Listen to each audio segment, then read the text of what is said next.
자, 여러분 반갑습니다. 2028학년도 대학 수학능력 시험 예시 문항이 나왔죠. 이걸 보고 이 문제들을 우리가 해석을 해보면서 문제가 또 어떤 식으로 발전될 가능성이 있는지 그것까지 우리가 한번 같이 얘기를 해보도록 하죠. 자, 먼저 1번부터 보죠.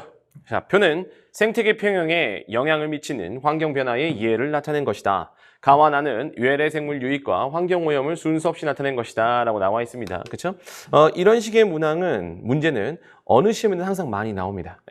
예를 주고 여러분들이 뭐 익숙한 예든 아니면 처음 보는 예든 이런 예들을 주고 그걸 해석하는 문제들. 그리고 여러분 뭐 풀어보신 분들은 아시겠지만 1번부터 25번까지 쭉 보면 자료 해석 문제들이 많이 나와 있어요. 이 자료 해석 문제라는 게 별게 아니라 제가 다른 이제 그 강좌에서도 항상 말을 하는 겁니다만 문제의 난이도를 끌어올리는 데 있어서 문제의 난이도를 끌어올리는 데 있어서 뭐 여러 가지 방법이 있습니다만 그 중에 하나가 여러분들 우리에게 자료 해석 문제를 주는 거예요. 이게 대학교로 올라가서 여러분들이 뭐 또 다른 시험을 준비하고 이렇게 하면 할수록 이런 것들이 점점 더 많이 나옵니다. 이 자료 해석 문제의 특징 중에 뭐 문제의 측면을 봤을 때 특징 중에 하나는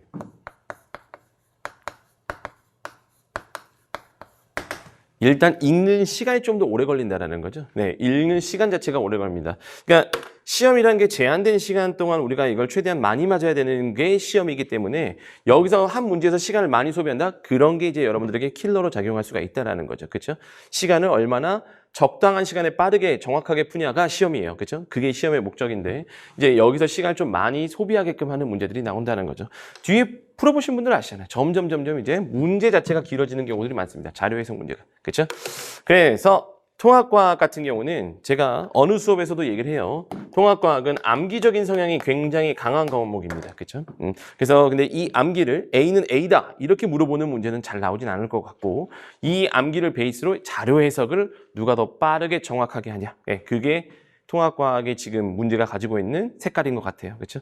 여기서 이제 조금 더 이제 어떤 식으로 진화가 되는지를 이제 문제로 보면서 같이 얘기를 해보죠.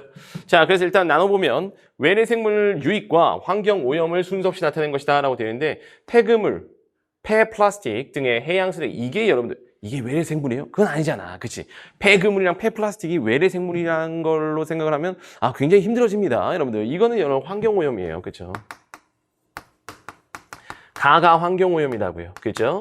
자, 그러면 나머지 지금 이 나가 여러분 뭐가 되겠어요? 이게 외래생물 유입이 되겠죠.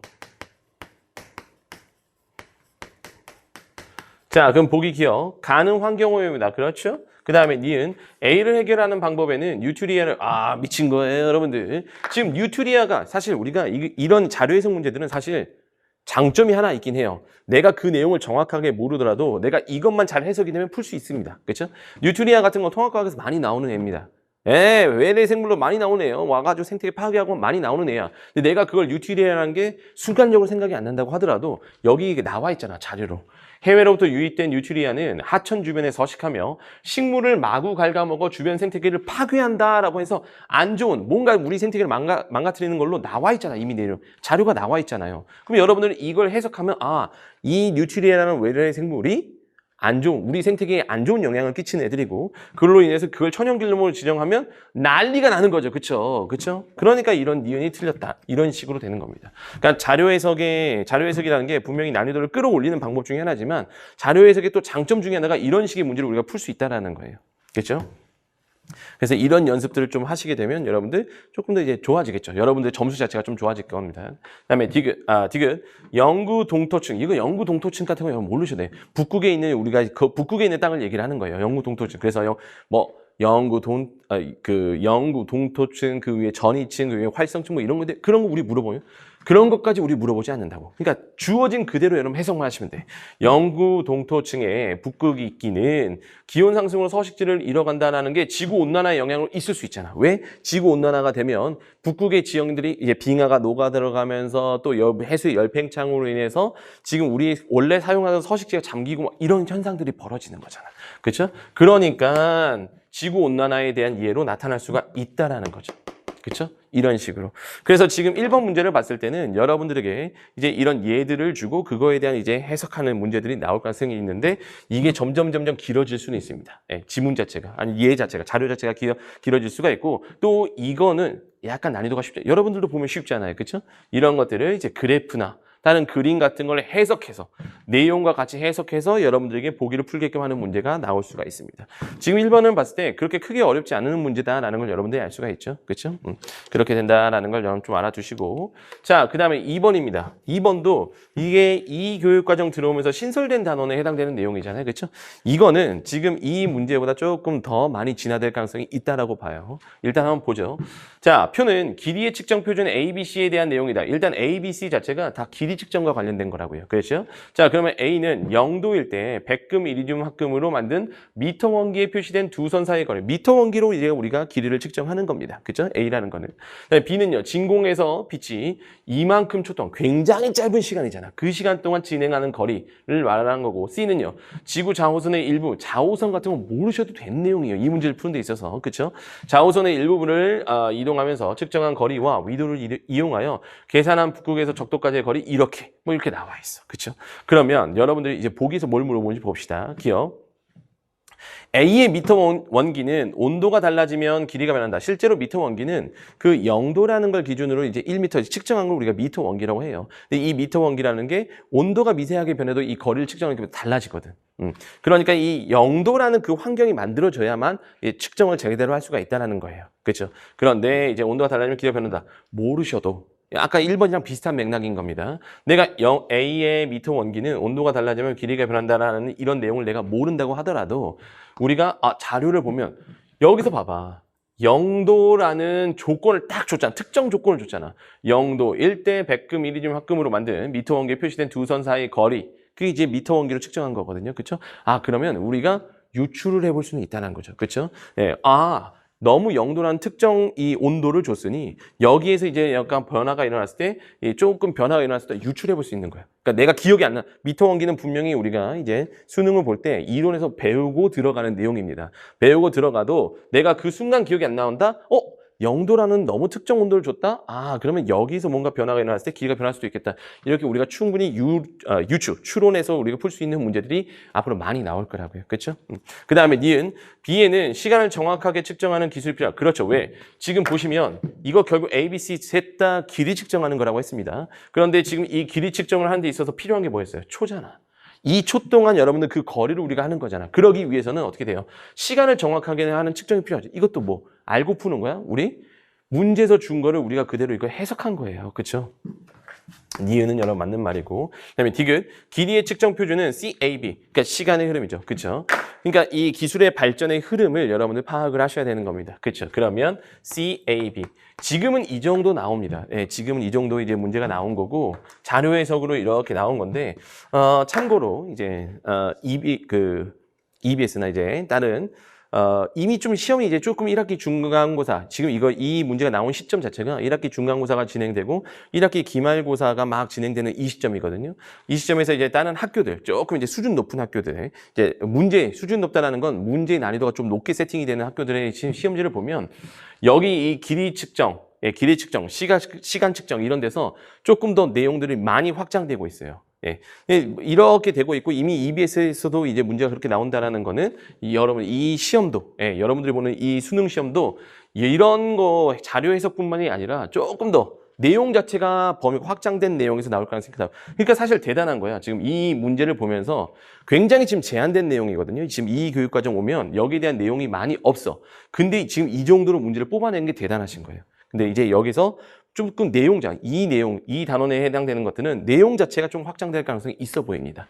그러니까 길이 측정 방법들이 이렇게 있고 시간 측정 방법들이 이렇게 있으면 과거의 시간 측정과 현재의 시간 측정, 과거의 길이 측정과 현재의 길이 측정 같은 것들을 비교하는 문제들. 이게 이제 통합과학에서 좀 넘어가는 물리에서 치면 물리 1에 해당되는 예전 여러분들 선배로 보면 거기에 해당되는 문제들이 조금 내려올 가능성이 있어 보여요. 있어 보입니다. 이제 그것도 이제 평가원에서도 계속 평가원이나 수능에서도 이제 그런 것들을 계속 흐름을 볼 거예요. 계속 어차피 여러분들이 지금 이 수능을 보려면 아직 좀 시간이 남았잖아요. 계속 평가원 같은 데서 이제 보면서 계속 노출시키면서 이제 문제들이 조금 더 그렇게 확장될 가능성이 있어 보입니다. 여기 같은 경우는요. 그렇죠? 그래서 이 문제의 정답은 5번이지만 이 문제를 딱 미루어 짐작해서 봤을 때 이제 여러분들이 각각의 자료 해석 역시나 잘 하셔야 되는 거고 그 다음에 좀 내용적인 확장이 있을 것 같다라는 겁니다. 3번 이것도 마찬가지예요. 자, 3번을 보시면 이것도 이제 우리가 처음 보는 단원들에 해당되는 내용이잖아요. 그죠? 이 교육과정 오면서 처음 들어온 내용인데 지금 다음은 구리를 이용한 실험이다. 실험 과정 및 결과라고 해서 그림과 같이 한 변의 길이가 1cm인 정육면체의 구리를 준비하였다라고 나와 있습니다. 그렇죠? 그 다음에 나를 보시면 전자저울을 이용하여 가에서 준비한 구리의 질량을 측정하였더니 9g이었다. 오케이? 그렇다. 그냥 아시면 돼. 그 다음에 가에서 준비한 구리와 온도가 같은 물 10ml가 담긴 눈금 실린더에 구리를 완전히 잠기도록 넣고 눈금을 읽었더니 11mm였다라고 되어 있습니다. 오케이, 일단 보죠. 기억. 디귿은 여러분들 기본량이다. 우리 기본량 7가지는 외워야 된다고 제가 누누이 다른 강좌에서도 얘기를 했어요. 그건 여러분 기본적으로 외우고 가셔야 돼. 그러니까 기억 같은 경우는 이게 기본량인 걸 모르면 그냥 틀리는 문제예요. 외울 건 외워주셔야 되는 거예요. 아무리 자료 해석에 대한 여러분들 그런 게 강해진다고 하더라도 자료 해석을 하기 위해서 여러분들 외워야 될 건 외워야 되는 거예요. 그렇죠? 기억은 맞는 말이야. 그 다음에 니은. 밀도는 기억과 니은. 자, 밀도 구하는 공식이 어떻게 되는데요? 이것도 기본적으로 우리가 나오는 내용이에요. 밀도는요. 부피분의 질량이잖아요. 그럼 부피는 여러분들 뭘로 구해요? 길이. 이거 곱해서 하는 거잖아. 밑변에다가 높이 곱해가지고, 그러니까 밑 넓이에다가 높이 곱해가지고 부피를 구하는 거잖아요. 그쵸?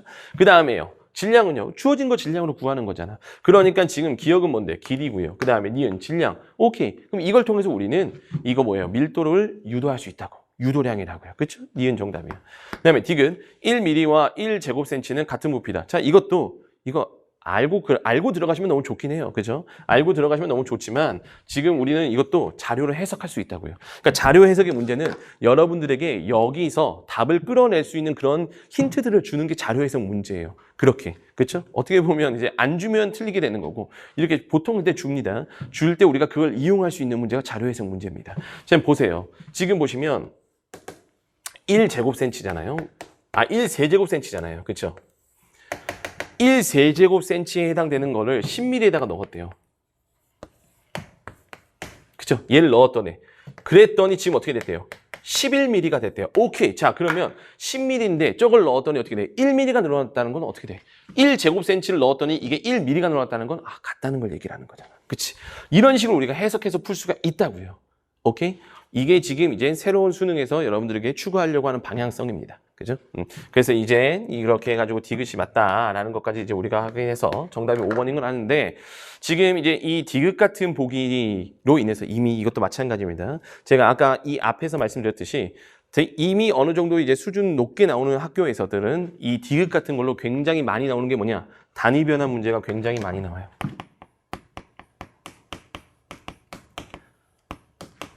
단위 변환. 그러니까 여러분들을 괴롭히는 데 있어서 여러분들 굉장히 여러 가지 방법들이 있습니다. 그것 중에 하나가 이제 자료 해석을 얘기했었던 거고 두 번째는 이 단위 변환 같은 게 뭐 크게 어려운 게 아닙니다. 여러분 아시잖아요. 뭐 1m가 여러분들 100cm인 거 이거 여러분들 아시잖아. 그치? 1kg이 1000g이다라는 걸 우리가 아는 거잖아. 그쵸? 그런 것들을 변환해 주는 것 뿐이에요. 당연하죠? 그쵸? 그런 건 쉽잖아. 여러분 뭐 어려워요? 그런 거 쉽죠? 근데 이제 우리가 처음 보는 단위들을 주면서 이제 그거를 우리가 아는 익숙한 단위로 이제 변환하라는 문제들이 이미 지금 굉장히 많은 학교들에서 건들고 있다고요. 그쵸? 그러면 이제 평가원이나 수능에서도 그런 경향성들을 자기들도 이제 전체적으로 흘러가는 흐름들을 보고 그게 이제 거기서 굉장히 많이 사람들이 틀립니다. 학생들이. 그러니까 그런 것들을 보기 중에 이제 녹일 수가 있다는 거죠. 디귿이 약간 그런 문제인 거예요. 그죠? 그런 문제. 그래서 그런 것까지 확장될 수가 있다라는 겁니다. 여기서는 이 단위 변환, 이 부분이 꽤 학생들을 많이 괴롭힐 수가 있거든요. 그래서 이런 것까지 확장될 가능성이 좀 있어 보입니다. 오케이? 좋습니다. 자, 그 다음에 4번을 좀 보죠. 4번 같은 걸 보시면 자, 다음은 지구를 구성하는 물질에 대한 설명이다 라고 나와 있습니다. 지구의 지각을 이루는 암석의 대부분은 그림과 같이 두 종류의 원자 A와 B가 공유 결합한 삼면체 구조를 기본 단위체로 하는 기엽광물로 구성되어 있다. 기본 단위체의 구성 원자인 X로만 이루어진 물질은 특정 불순물을 첨가하여 전기적 성질을 변화시킬 수 있다. 이를 이용하여 만든 니은 소자는 태양전지나 스마트기기, 로봇 등 다양한 제품에 활용된다라고 되어 있죠. 자, 그러면 우리는 이걸 알고 있는 겁니다. 그쵸? 지각을 구성하는 거, 규산형 광물, 그리고 이게 규산염 삼면체. 그러면 이 A가 뭐예요? 산소. B가 여러분 뭐예요? 이게 규소. 이렇게 되겠죠. 그럼 보기 기억을 봅시다. X는 A다라고 되어 있는데 지금 X는 지금 반도체 같은 경우는 여러분 뭐예요? 규소로만 이루어진 거죠. 그렇죠? 그러니까 A가 아니라 여러분 B라고 하셔야 돼요. 그 다음에 니은 규산염은 기억에 해당한다. 맞아요. 그렇죠? 예, 규산염 광물을 얘기를 하는 거고 그 다음에 반도체. 그러니까 지금 이 4번 같은 문제도 역시나 또 발전될 가능성이 있어요. 왜 그러냐면 지금 이 시험 예시문항 전에 먼저 나왔던 예시문항을 보시면 거기서 이제 추구하는 문제가 그런 스타일의 문제다라고 역시나 그때도 얘기를 했습니다. 뭐냐? 한 단원의 문제를 여러분들 국한시키지 않겠다. 여러 단원을 이제 같이 섞어가지고 문제를 내겠다라고 하는 거고 실제로 이 규산염 광물 같은 경우는 지각을 구성하는 물질이라는 단원에서 나오는 거고요. 반도체는 물질의 정기적 성질에서 나온 그 단원에서 나오는 겁니다. 근데 되게 너무 제가 이 문제를 봤을 때는 너무 1차원적인 1차원적으로 이제 합친 것들이에요. 그렇죠? 난이도가 어렵지가 않다고요. 그렇죠? 그러면 여기에서 이제 문제가 조금 더 진화가 일어난다면 반도체와 관련된 거를 조금 더 이것보다 이런 단순한 규산염 삼연체보다 뭐 규산염 광물에서 특정 예부분을 준다거나 아니면 특정 특징들을 주면서 여기까지 유추할 수 있는 문제 그런 식으로 줄 수도 있고요. 그리고 그거를 이제 반도체까지 파생시켜서 하는 문제 그리고 이거를 좀 더 여러 단원을 섞는다라고 한다면 원소의 주기성이라는 화학 단원에서 끌고 와서 규소와 또 뭐예요? 탄소 같은 게 같은 14종 원소니까 이렇게까지 그렇게 화학적인 것까지 연결시킬 수 있다라고 봅니다. 그렇죠? 내용 자체가 지각을 구성하는 물질도 그렇고 물질의 정기적 성질도 그렇고 지금 그 두 개의 포커스를 맞추면 내용들이 그렇게 어렵지가 않아. 그래서 이렇게 내용들이 어렵지 않은 단원들은 여러 개의 단원들을 여건 섞어서 여러분들에게 종합적으로 물어볼 수 있는 문제로 진화될 가능성이 있습니다. 그렇죠? 그것도 여러분 좀 알아두시고. 자, 그 다음에 5번입니다. 다음은 이런 식의 문제가 많이 나오죠. 그러니까 사실 이런 식의 문제가 어디에서 나오냐? 보통 이제 여러분들이 좀 여러분들이 한 학년 선배들이 보는 생명과학 1에서 이런 문제들이 되게 많이 나요. 1번도 그렇고요. 지금 여기 5번도 그렇고 쭉 주고 그 특정 포인트들을 주면서 그걸 해석하는 문제. 그래서 1번부터 25번까지를 보면 약간 되게 생명과학과 지구과학에서 굉장히 포커스를 많이 맞추고 있는 듯한 느낌이에요. 자료 해석이. 그러니까 물리나 화학 같은 것도 지켜봐야 돼요.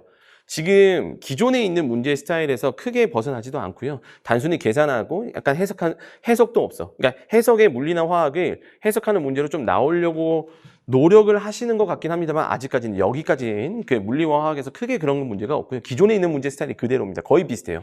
생명과학과 지구과학에서 이제 조금 더 이제 기존 통합과학에선 나오지 않았던 유형들의 문제, 자료 해석 문제로 많이 세팅하려고 하신 것 같아요. 그래서 지금도 많이 그런 얘기가 많이 돌아요. 이건 뭐 지금까지 나온 분위기로 봤을 때는 생명과학 같은 거에서 특히나 이제 변별을 맞출 가능성이 좀 있다. 지구과학이나 생명과학 같은 데서 변별을 맞출 가능성이 좀 있다라는 말들이 많이 돕니다. 그래서 제가 봐도 지금 1번부터 이 문제들만 봐도 그래요.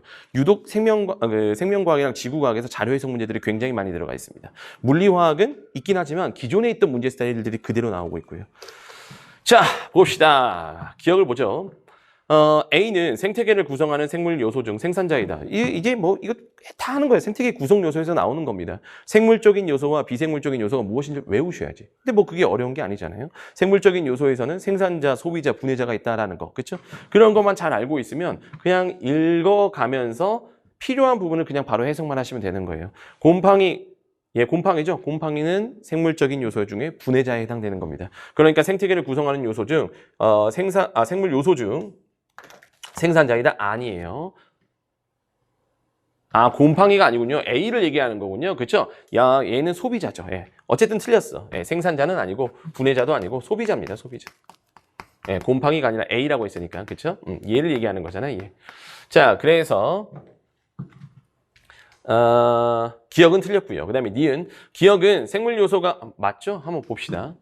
땅속에 굴을 파서 서식하는 A는 유충의 먹이인 곰팡이를 굴에서 기른다. A가 곰팡이를 기르는데 필요한 잎을 잘라 굴로 운반하면 곰팡이가 잎 조각을 분해하여 주변 토양이 비옥해진다. 잎 조각을 굴로 운반하는 과정에서 A는 몸의 크기에 따라 서로 다른 역할을 하는 거다라고 되어 있고요. 맞아요. 네, 소비자입니다.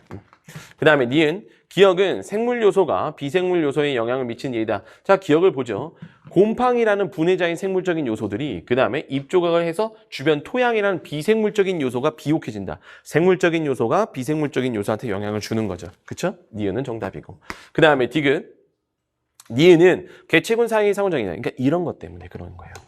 이 생명과학에서 이 개체군 사이의 상호작용이다. 개체군 뇌냐, 개체군 간이냐 이런 것들이 생명과학 1에 해당되는 내용들입니다. 근데 그냥 통합과학에서 생태계에 해당되는 내용들이 너무 내용이 라이트하기 때문에 여기서 계속 내려와요. 이미 많이 내려와 있습니다. 예시 문항에서도. 지금 보시면 니은 같은 경우는 A라는 종들 사이에서 몸의 크기에 따라 서로 다른 역할을 수행한다라고 되어 있죠. 자, 개체군의 정의를 정확하게 하셔야 되는데 개체군이라는 거는 같은 종으로 구성된 집단을 얘기를 하는 거예요. 하나의 종으로만 구성된 집단을 얘기하는 거라고요. 그렇죠? 그러면 이 A라는 애들이 그 하나의 종에서 그들의 집단에서 각각의 역할을 한다는 거는 개체군들 사이에서의 상호작용이 아니라 그 하나의 개체군 내에서의 상호작용이야. 이게 생명과학 1에서 굉장히 많이 건드리는 요소라고요. 개체군 내의 상호작용인지 개체군 간의 상호작용인지 이런 것들. 그렇죠? 근데 여기는 개체군들 사이에서 상호작용이니까 정답이 될 수가 없는 거예요. 하나의 개체군 안에서 벌어지는 상호작용이기 때문에. 그렇죠? 그러니까 지금 디귿은 틀렸다. 정답은 여러분들 2번이다 라고 할 수가 있는 거죠. 그러니까 이런 내용들도 마찬가지입니다. 여기도 이제 어떤 식으로 문제가 나올 수 있냐? 여기는 그 약간 확장해서 생명과학 1에 해당되는 내용들이 나오고 있고 실제로 이제 그런 내용들이 내려오고 있으니 거기와 관련된 내용들이 조금 더 확장될 가능성이 있습니다. 이걸 위해서 선배들이 배웠던 생명과학 1에 해당 그 정도는 아닙니다. 여기에 필요한 요소들만 맞는 이론과 문제들을 통해서 들으시면 돼요. 수업을 통해서. 그렇죠? 크게 확장하실 필요 없다는 거예요. 항상 느끼는 거예요. 항상 어느 수업이든 제가 제 수업을 할 때 얘기하지만 과학이나 이 통합과학이라는 이 과목에서는 여러분 시간을 너무 많이 투자를 하시면 안 됩니다. 여기서 우리가 시간을 세이브해요. 수능 준비도 마찬가지라고 생각을 해요. 수능 준비도 통합사회 이런 말하면 통합사회 선생님은 안 좋아할 수도 있겠지만 제 개인적인 생각으로는 통합사회든 통합과학이든 탐구 과목들은 시간을 세이브할 수 있는 과목이라고 생각을 합니다. 여기서 시간을 세이브한 거를 여러분들 어디다가 주요 과목에 투자를 해주셔야죠. 주요 과목은 여러분들 여기보다 시간이 좀 더 오래 걸리죠. 저도 공부해봐서 알잖아. 여러분들도 공부하니까 알잖아요. 수학 일주일, 과학 일주일 이게 안 돼. 같은 일주일을 공부하더라도 여기 양이 너무 다르다고요. 그렇죠? 그럼 여기서 세이브를 해서 여기다 투자를 해줘야 유튜브 같은 데 투자하지 마시고 여기서 세이브한 시간을 여러분들 주요 과목에 투자를 해주셔야 된다고. 반드시 해요. 그렇죠? 그러니까 괜히 약간 이제 학원이나 또 다른 강사들의 사탕 발림은 아니죠. 그러니까 너무 약간 여러분들을 겁주는 그런 목소리에 속아 넘어가지 말라고 말씀을 드리는 거예요. 이거 하려면 통합과학, 통합사회 중요하다. 그러니까 여러분들 공부를 이만큼 해야지 대비할 수 있다. 그렇게 하실 필요가 없다라는 걸 말씀을 드리는 겁니다. 필요한 걸 하셔야 돼요. 그렇죠? 효율적으로 하셔야 된다는 겁니다. 탐구 과목은. 자, 그다음에 6번 역시나 마찬가지죠. 이거 지구과학의 해석 문제예요. 이거를 이제 해석하는 건데 중요한 건 이거를 우리가 평상시에 알고 하는 게 아니라고요. 이 내용을 우리가 평상시에 외워야지 푸는 문제가 아니라 지금 문제에서 주어진 걸 봤을 때 이거를 그냥 이 주어진 이 상황을 그렇구나. 이거 미쳐. 유치원 애들도 하는 거야. 여러분 이게 어느 정도 되는지 이 길이 그 구간을 누가 더 기냐 짧냐. 유치원 애들도 하는 거라고요. 근데 지금 여러분들 이거 뭐야? 이거 여러분들 수능 볼 때는 고3 19살이잖아. 지금 여러분들 6살, 5살 애들이랑 14살 차이가 나는데 그걸 여러분들 틀리면 되겠어요? 이런 거 안 된다고요. 자료 해석은. 그렇죠? 자, 그럼 기억 봅시다. 기억을 통해 데이터 분석 결과의 신뢰성을 높일 수 있다. 그렇죠? 보시면 이것도 우리가 맨 앞에 신설된 단원이랑 같이 약간 연결된 단원 내용입니다. 수집한 데이터에서 측정 오차와 편향된 값을 처리한다. 오케이. 이거는 뭐예요? 신뢰성을 높이는 거예요. 데이터 내가 이걸 이런 처리를 해가지고 조금 더 이 결과에 대한 신뢰성을 높이는 작업. 기억은 맞는 말. 그 다음에 니은 월평균 상대수도 이런 거야. 이건 그냥 자료 해석이라고. 니은 같은 거 월평균 상대수도 변화량을 내가 이 특정 시기에서 여름이냐 겨울이냐 해서 어떻게 되는지 아니라고. 보세요. A와 B. A는 여기고 B는 여기잖아. 그쵸? 다만 여러분들이 주의하셔야 되는 거는 뭐야? 상대습도가 지금 이 점선으로 되어 있는 거잖아요. 그쵸? 점선으로 이렇게 되어 있는 거라고. 그렇죠? 점선으로 이렇게. 이걸 왜 표시하고 있는지 모르겠는데. 약간 치매 방지하는 연습한 이런 거예요, 여러분들. 그거 보시면 지금 여기서 보셨을 때 상대 습도는 여기 있습니다. 자, 그럼 A 같은 경우를 보시면 A 구간에서 상대 습도는 여기예요. 여기에서 여기까지라고요. 그럼 거기에 해당되는 값을 보시면 여기 한 50좀 언더네요. 그쵸? 한 45 정도라고 합시다. 왜냐면 이걸 세 구간으로 나누면 한 45 정도 되니까. 그러니까 A 구간에서 상대 습도는 45도에서 쭉쭉쭉쭉 여기도 보시면 여기 대충 70, 75니까 73 정도라고 할게요. 그걸 여러분들 정확하게 따지는 문제였으면 이런 식으로 데이터를 안 주지. 이게 73이냐 4냐 이런 식으로 여러분 따지는 거였으면 더 훨씬 더 정확하게 데이터를 줘야 돼.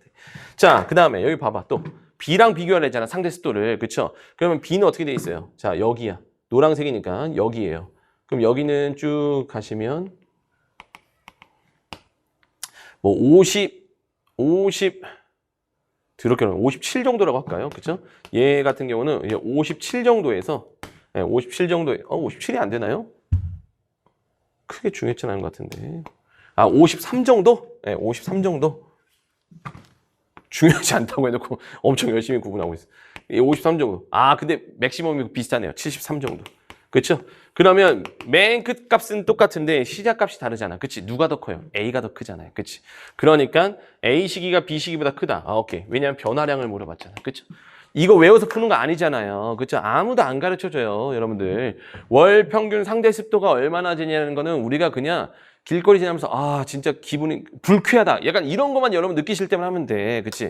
이런 거 외워서 하는 게 아니라고요. 그쵸? 그다음에 디귿도 봐요.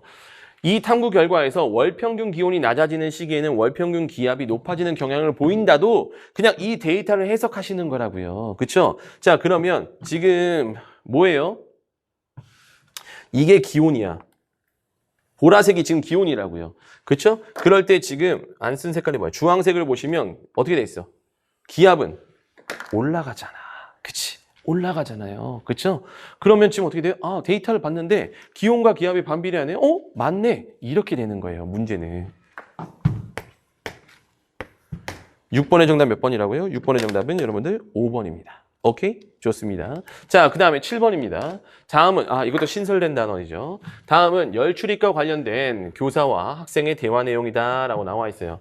자, 교사가 이번 실험에서 염화 암모늄이 물에 용해되는 반응이 일어날 때 수용액의 온도가 낮아지는 것을 확인했어요. 이게 뭐예요? 대표적인 우리가 흡열 반응이에요. 그러니까 지금 이 가는 흡열 반응과 관련된 내용을 대답을 해주셔야 되는 거고, 그 다음에 맞아요. 그렇다면 이 반응의 열 이동 방향과 반대 방향은 뭐야? 발열 반응이죠. 그렇죠? 여기는 지금 발열 반응에 해당되는 여러분들이 내용을 찾아주셔야 되는 겁니다. 자, 그럼 1번 보세요. 반응이 일어날 때 주위로 에너지를 방출하게 흡열이라 했는데 방출이라뇨. 미친 거죠. 그렇죠? 그 다음에 2번 반응물의 에너지. 자, 흡열 반응. 여기 이런 단어들은 항상 똑같습니다. 그러니까 흡열 반응이라는 게 나왔으면 그 흡열 반응과 관련된 내용들 여러분 싹 다 연결 지을 줄 아셔야 돼. 그렇죠? 지금은 우리가 알고 있는 범위에서 이게 흡열 반응만 나왔지만 실제로 흡열 반응과 관련돼서 에너지의 출입이냐 이런 거, 반응물의 에너지 레벨 차이 이런 걸 여러분들 연결 지어서 물어볼 수가 있다고요. 그렇죠? 흡열 반응 경우 같은 경우는 대표적으로 반응물의 에너지 레벨이 생성물의 에너지 레벨보다 낮은 경우예요. 발열 반응 같은 경우는 반대로죠. 반응물의 에너지 레벨이 생성물의 에너지 레벨보다 높은 경우. 그러니까 지금 2번은 어때요? 2번 틀린 거죠. 반응물의 에너지가 생성물의 에너지보다 높다? No! 낮다. 그렇죠? 이게 틀렸어. 그 다음에 3번. 인체에서 일어나는 세포호흡이 대표적인 발열 반응 중 하나입니다. 그러니까 이제 3번이 정답이고 4번을 보시면 염전에서 소금물을 얻을 때 물이 증발하는 것이 아니에요. 지금 이것도 이 소금, 이거 물이 증발하는 건 흡열이에요. 그 다음에 5번도 드라이 아이스 같은 경우가 이산화탄소 기체 승화 흡열입니다. 역시나 수업을 들으셨으면 바로 알죠. 그렇죠? 그래서 지금 7번의 정답은 여러분들 3번이 되는 겁니다. 그렇죠? 여기는 지금 이 단원에서 우리가 하셔야 되는 거는 흡열 반응과 발열 반응 정확하게 외워주시고 지금 여기도 단독 문제로 나왔지만 이 흡열 반응, 발열 반응도 다른 보기랑 연결될 가능성이 높습니다. 그렇죠?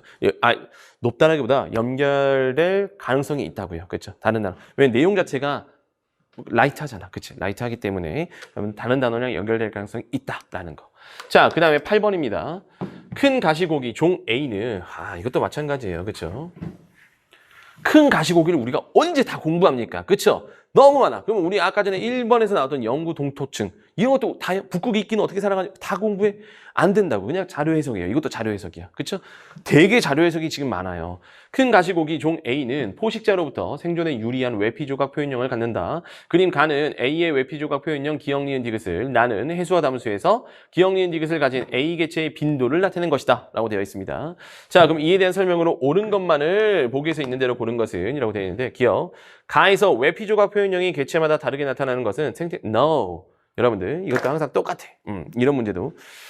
결국은 우리가 유전적 다양성이랑 종다양성이랑 생태계 다양성을 구분할 줄 아셔야 되는데 항상 같은 종에서 생긴 게 다르게 나오는 거 이런 거는 여러분 유전적 다양성.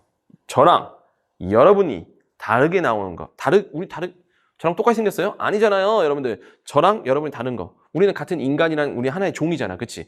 다르잖아. 이런 거 다 유전적 다양성이에요. 기억하세요. 같은 종으로 구성된 집단에서 서로 다른 모습을 보이는 건 유전적 다양성을 얘기를 하는 겁니다. 그러니까 생태계 다양성이 아니라는 거야. 그치? 그다음에 니은.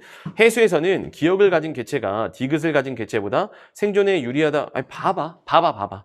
지금 빈도 봐봐. 지금 보시면 지금 개체의 빈도를 보시면 기억을 가진 애들이 훨씬 많잖아. 디귿을 가진 애보다. 그쵸? 당연히 니은 맞는 거죠. 그 다음에 디귿. 자손에게 전달되는 변이는 진화의 원인이 될 수가 있는 거죠. 그쵸? 기본적으로 우리가 진화에 대해서 진화 단원에서 배우는 내용들입니다. 그러니까 진화도 여러분들 보시면 나중에 보시면 아시겠지만 뭐 안 보신 분들은 나중에 보시면 아시겠지만 내용 자체가 별게 없어요. 지금 이것도 진화랑 다양성 단원이랑 합친 거야 심지어. 그렇죠? 각각의 단원들이 내용이 너무 라이트하거든. 그렇죠? 그러니까 거기다가 섞은 거야. 근데 지금 이것도 그래도 내용이 너무 라이트하니까 이런 해석들을 넣어놓은 거예요. 자료들을 주면서. 그렇죠? 그러니까 지금 생명과학 같은 경우는 예전부터 지구과학도 마찬가지예요. 자료 해석 문제들이 굉장히 많이 나오고 있습니다. 최근으로 오면서. 그러니까 여러분들이 수능 볼 때는 아마 더 자료 해석, 더 복잡한 자료 해석을 줄 수 있다는 거죠.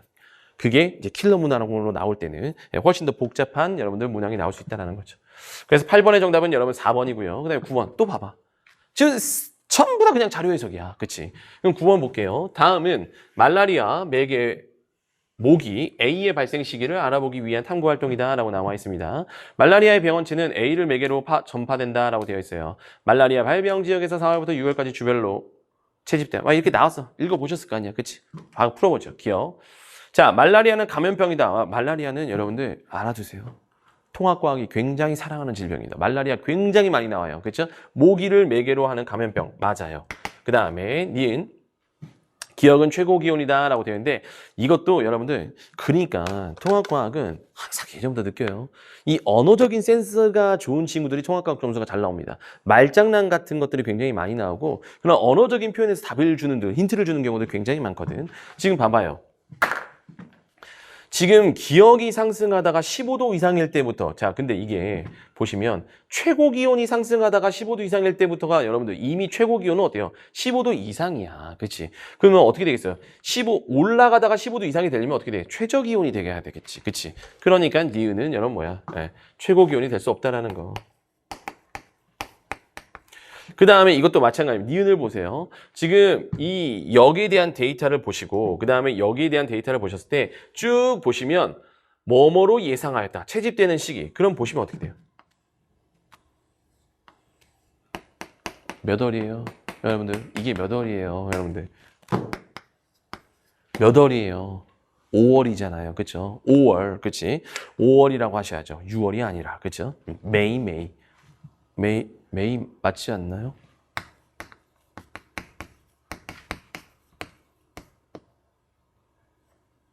메이로 기억합니다. 네, 그죠? 네. 저도 영어 했던 사람입니다, 여러분들. 네, 5월, 메이 정도는 여러분 알죠? 그쵸? 그래서 지금 어떻게 돼? 디귿은 여러분들 틀렸다. 오케이? 자료 해석 문제예요. 그렇죠? 그 다음에 10번 봅시다. 표는 이거 신선하죠. 그렇죠? 이것도 이제 여러 개가 섞여 놓은 문제가 이제 여기서 조금 더 발전이 되면 좋을 것 같아요. 그렇죠? 원래는 이 에너지가 수력 발전과 태양광 발전, 뭐 화력 발전이냐 뒤에서 이론적으로 나오는 내용들입니다. 근데 여기에다가 뭘 섞었냐? 계산 요소를 조금 섞었어요. 그렇죠? 이런 식의 문제가 조금 더 이제 복잡해지면 여러분들을 많이 괴롭힐 수가 있는 거죠. 그렇죠? 근데 충분히 이것도 한 번쯤은 여러분들 괴롭힐 수 있는 문제였다라고 생각을 합니다. 왜? 이거를 역시나 단위 변환을 할 수 있어야 됐었기 때문에. 그렇죠? 단위 변환이 그래서 중요해요. 그래서 우리가 그 앞단원에서 그런 거 했었잖아요. 기가, 메가, 킬로 이런 걸 통해서 이게 10의 몇 승인지 우리가 쭉 했었잖아. 그런 것들 꼭 알아야지만 풀 수 있었던 거죠. 지금 보시면 이거 단순히 계산을 해보세요. 문제에서 공급된 에너지 양이 같을 때 A, B, C에서 생산하는 전기의 에너지 양을 옳게 비교한 것은 효율 구하시면 되는 거잖아. 그렇지? 그럼 지금 여기서 보시면 얘는 10M당 그 다음에 얼마만큼 8M을 하면 얘는 이제 효율이 어떻게 돼요? 5분의 4가 되는 거잖아. 그치? 그럼 같은 에너지 양을 했을 때 5분의 4만큼의 그 공급된 에너지에서 5분의 4만큼을 에너지를 생산해낼 거 아니야. 그쵸? 그러니까 효율만 구하시면 되는 거야. 이거 B도 보세요. B를 보시면 지금 1kJ예요. 그럼 K가 뭔지를 알아야지만 우리가 이걸 변환을 해서 풀 수가 있을 거 아니에요. kJ를 줄로 변환을 해야 될 거 아니야. K는 여러분 뭐예요? 10의 3승이잖아. 그쵸? 그러니까 1000, 그 다음에 200. 줄로 지금 통일한 거예요. 그렇죠? 통일한 거니까 이건 어떻게 돼요? 5분의 1이 되는 거죠. 아, 그러면 A와 B를 비교했을 때는 A보다 B가 일단 그러니까 이런 건 무조건 답이 안 되는 거지. 이런 건 무조건 답이 안 되는 거죠. A가 B보다 크잖아. 그치? 그죠? 그 다음에 이제 마지막 C를 보시면 C는 오케이. 좀 더 꼰 거예요. 저는 이런 10번 같은 문제가 이제 여러분들 충분히 많이 괴롭힐 수 있는 문제라고 합니다. 생각합니다.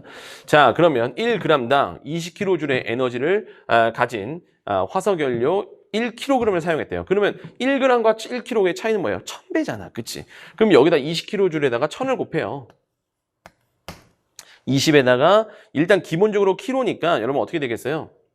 하나, 둘, 셋 이렇게 2만 줄이겠죠. 근데 이게 1g당 2만 줄의 화학 에너지를 가진 화석연료인데 이거를 1kg이라고 했으니까 1000을 더해야죠.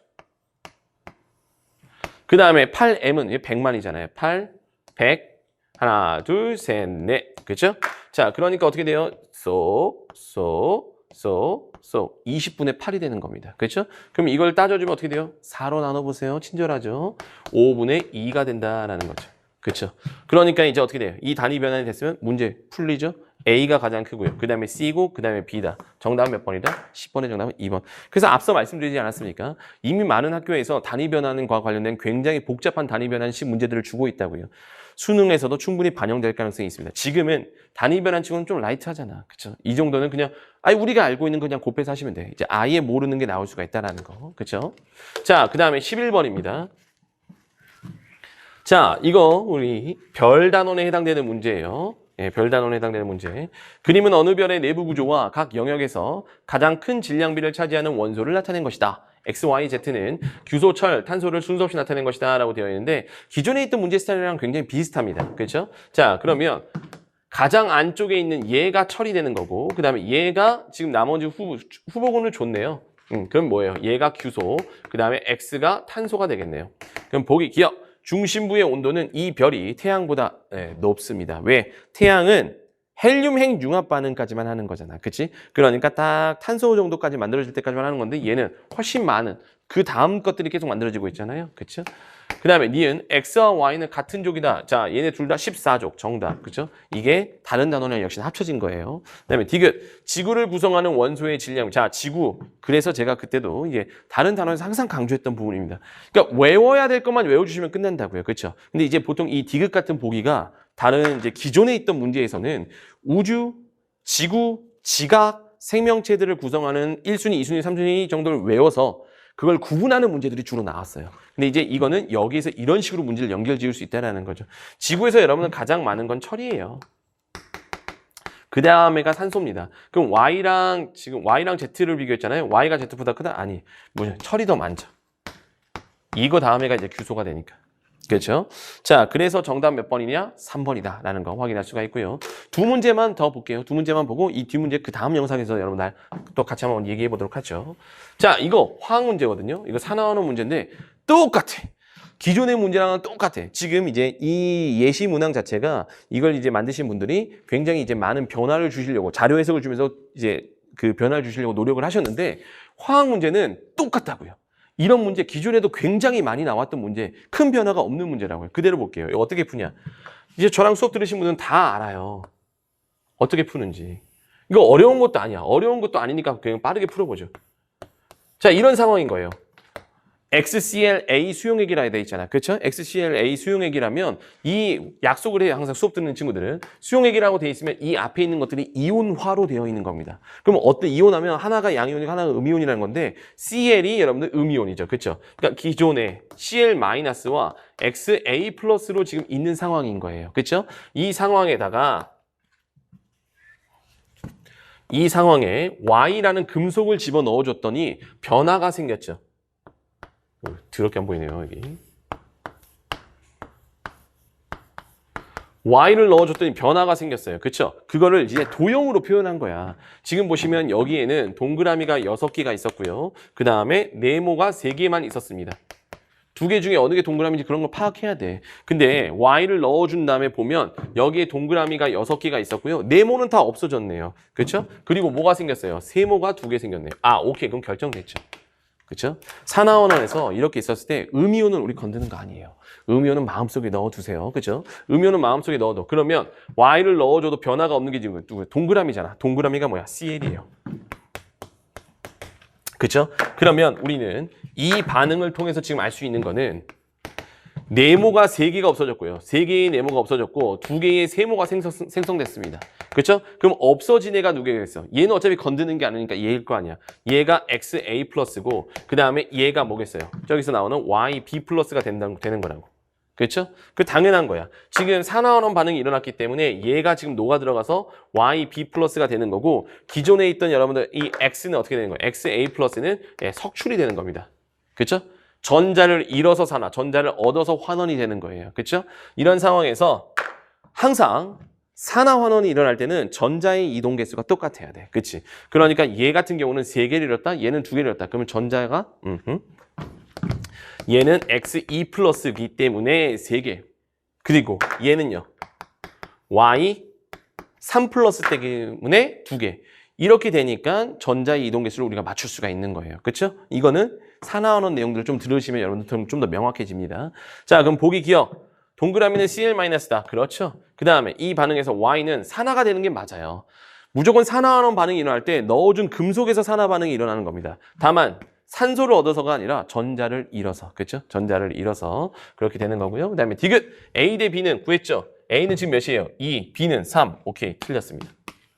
12번의 정답은 여러분들 1번이다 라고 해주셔야 되고 그 다음에 마지막 13번입니다. 여기까지 하고 일단 첫 번째 분석 영상을 좀 마무리해 보도록 하죠.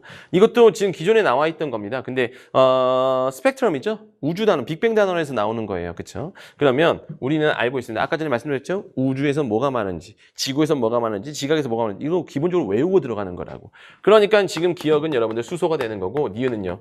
헬륨이 된다. 이건 그냥 알고 시작하는 거예요. 그렇죠? 그런 상황에서 이제 분석을 하시는 건데 뭐 이게 수소죠. 헬륨이죠. 그럼 보기 기억.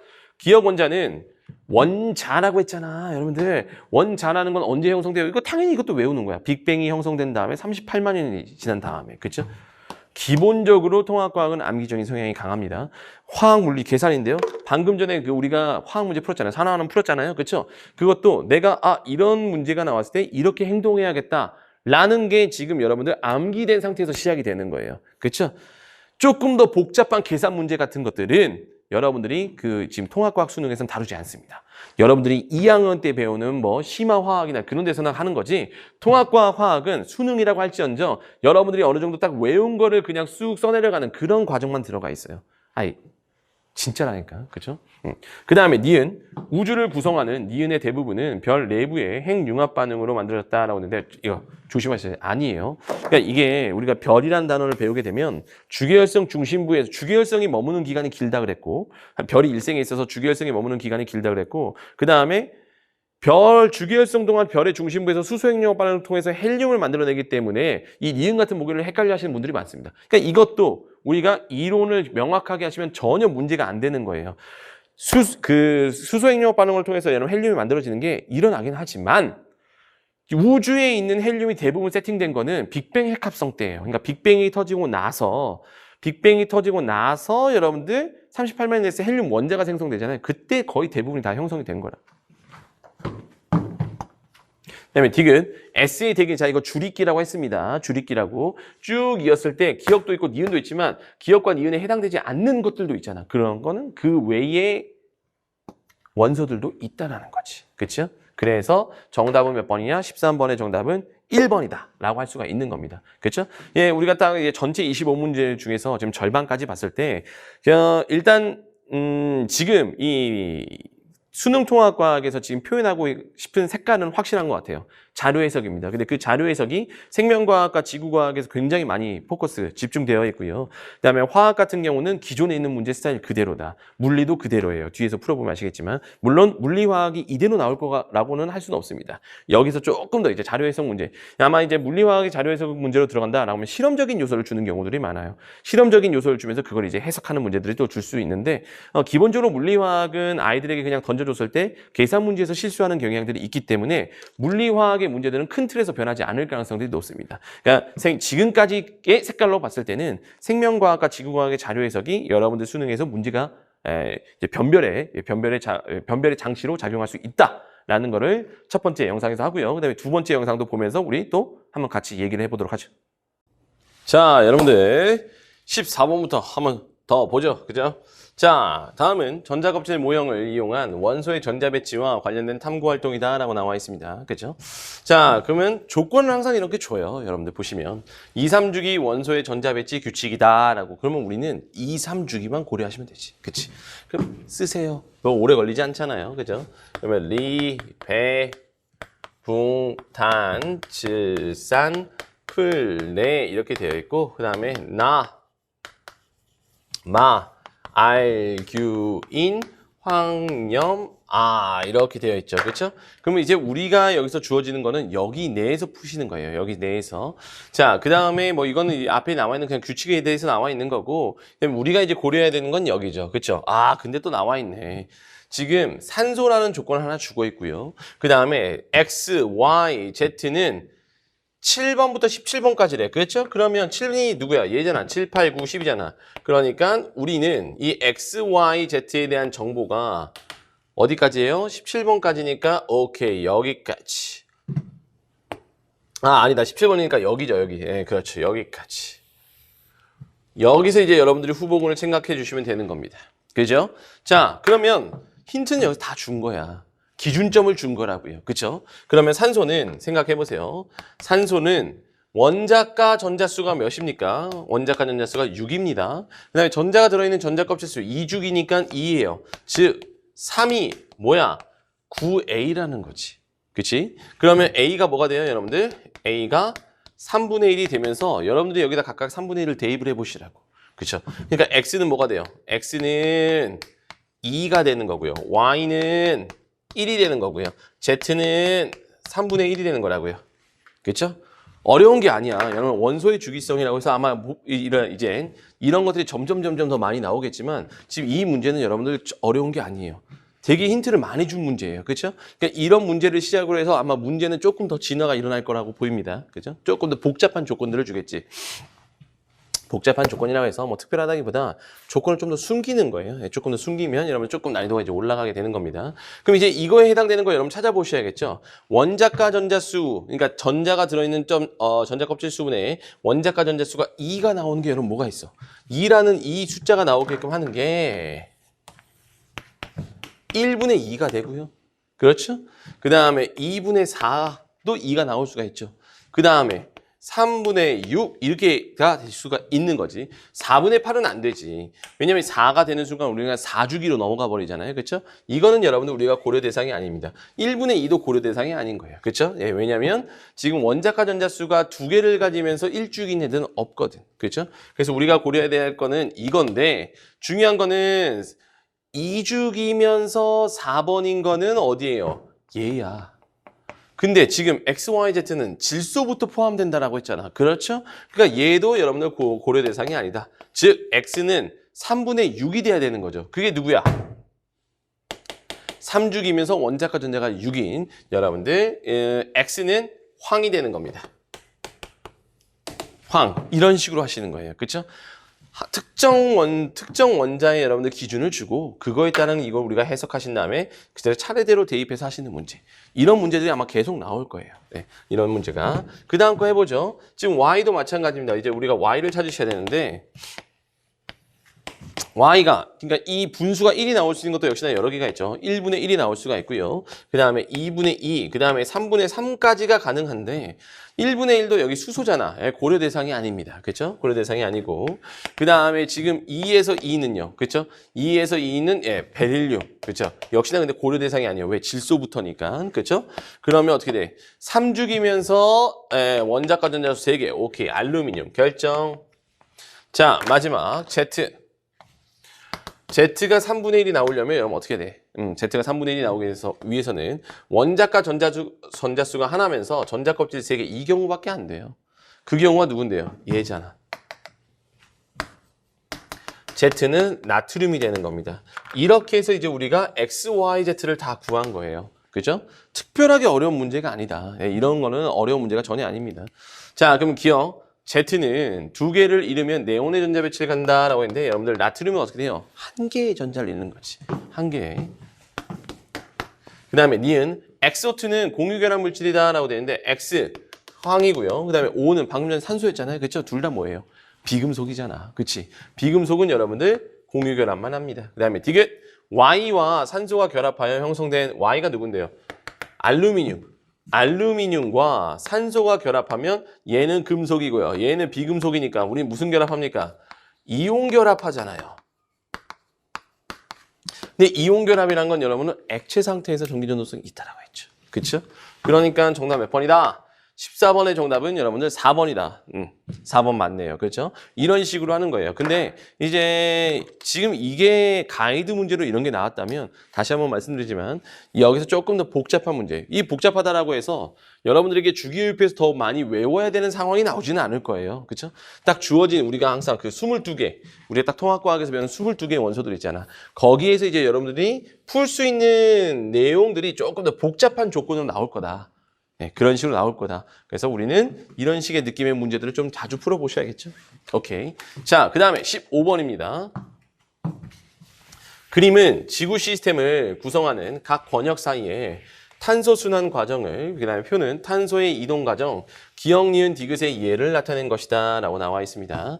A, B, C는 기권, 수권, 직권을 순서 없이 나타낸 것이다 라고 되어 있는데 자, 봅시다. 이것도 역시.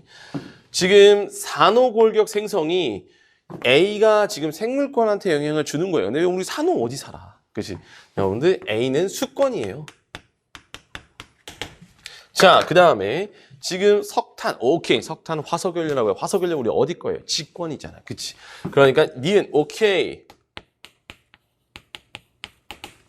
이렇게 되는 거죠.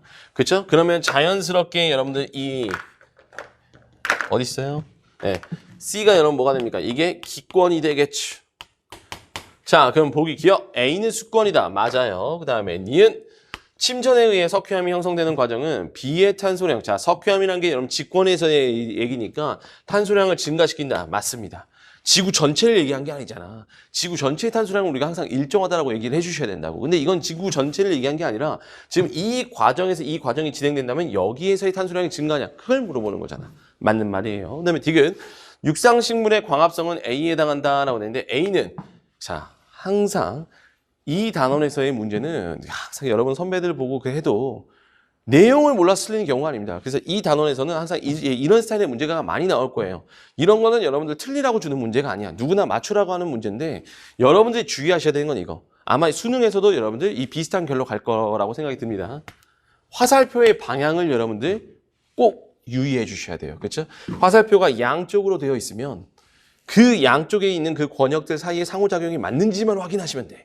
근데 지금 화살표의 방향이 한쪽으로 되어 있으면 반드시 영향을 주는 애와 영향을 받는 애들을 구분을 하셔야 된다는 거예요. 오케이? 그러니까 지금 여기서도 만약 그냥 육상식물의 광합성이다라고 해서 화살표가 이렇게 되어 있었으면 맞아.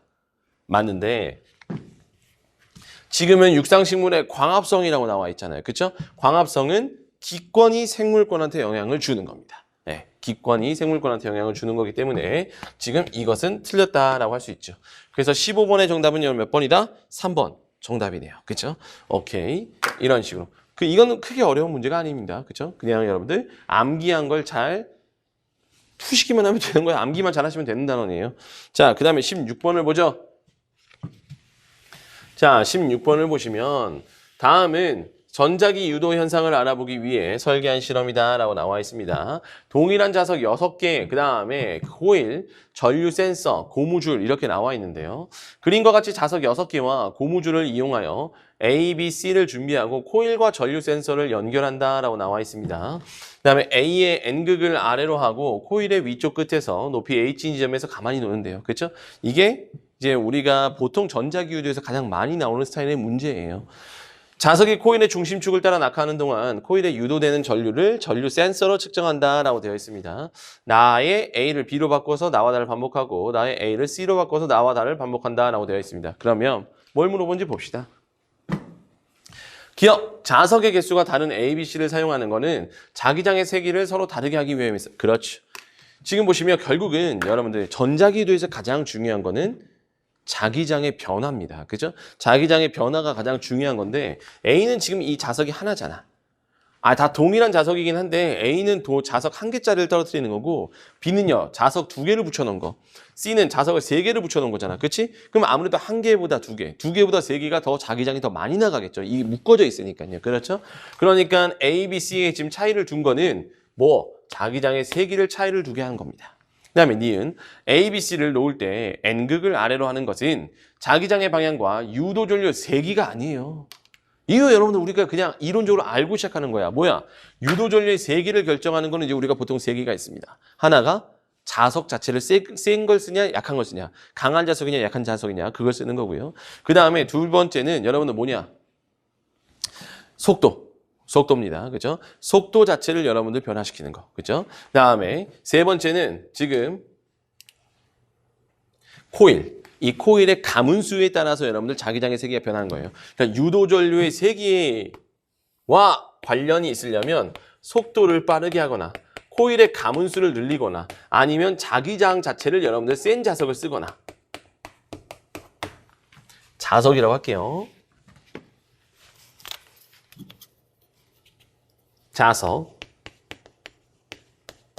이건데 여러분들 지금 N극을 아래로 한 거는 여러분 유도전류의 방향을 우리가 설정하기 위함이지. 그죠? 설정이라기보다 지금 N이 이렇게 해서 내려오잖아요. 그러면 어떻게 돼요? 전자기 유도에 의해서 여기가 N극이 세팅이 되는 거야.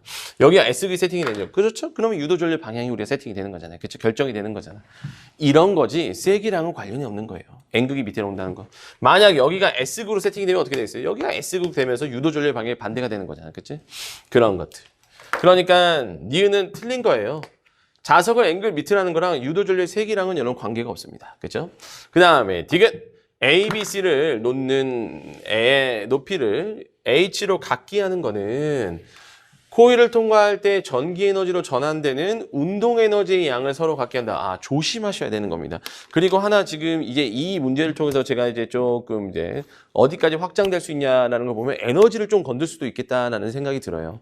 왜냐? 지금 우리가 이 H로 갖게 하는 거는 우리가 이제 앞단원량 연결되는 겁니다. H가 높다라는 거는 얘가 자유낙하 이렇게 쭉 시킬 때 그 더 오랫동안 중력 가속도를 받기 때문에 속력이 점점 빨라지는 경우를 보는 거예요. 그러니까 방금 전에 했듯이 더 높은 곳에서 자석을 떨어뜨릴수록 중력 가속도를 점점 더 많이 받아가지고 여기까지 온 동안 어떻게 속력이 계속 증가하게 되는 거라고요. 그렇죠?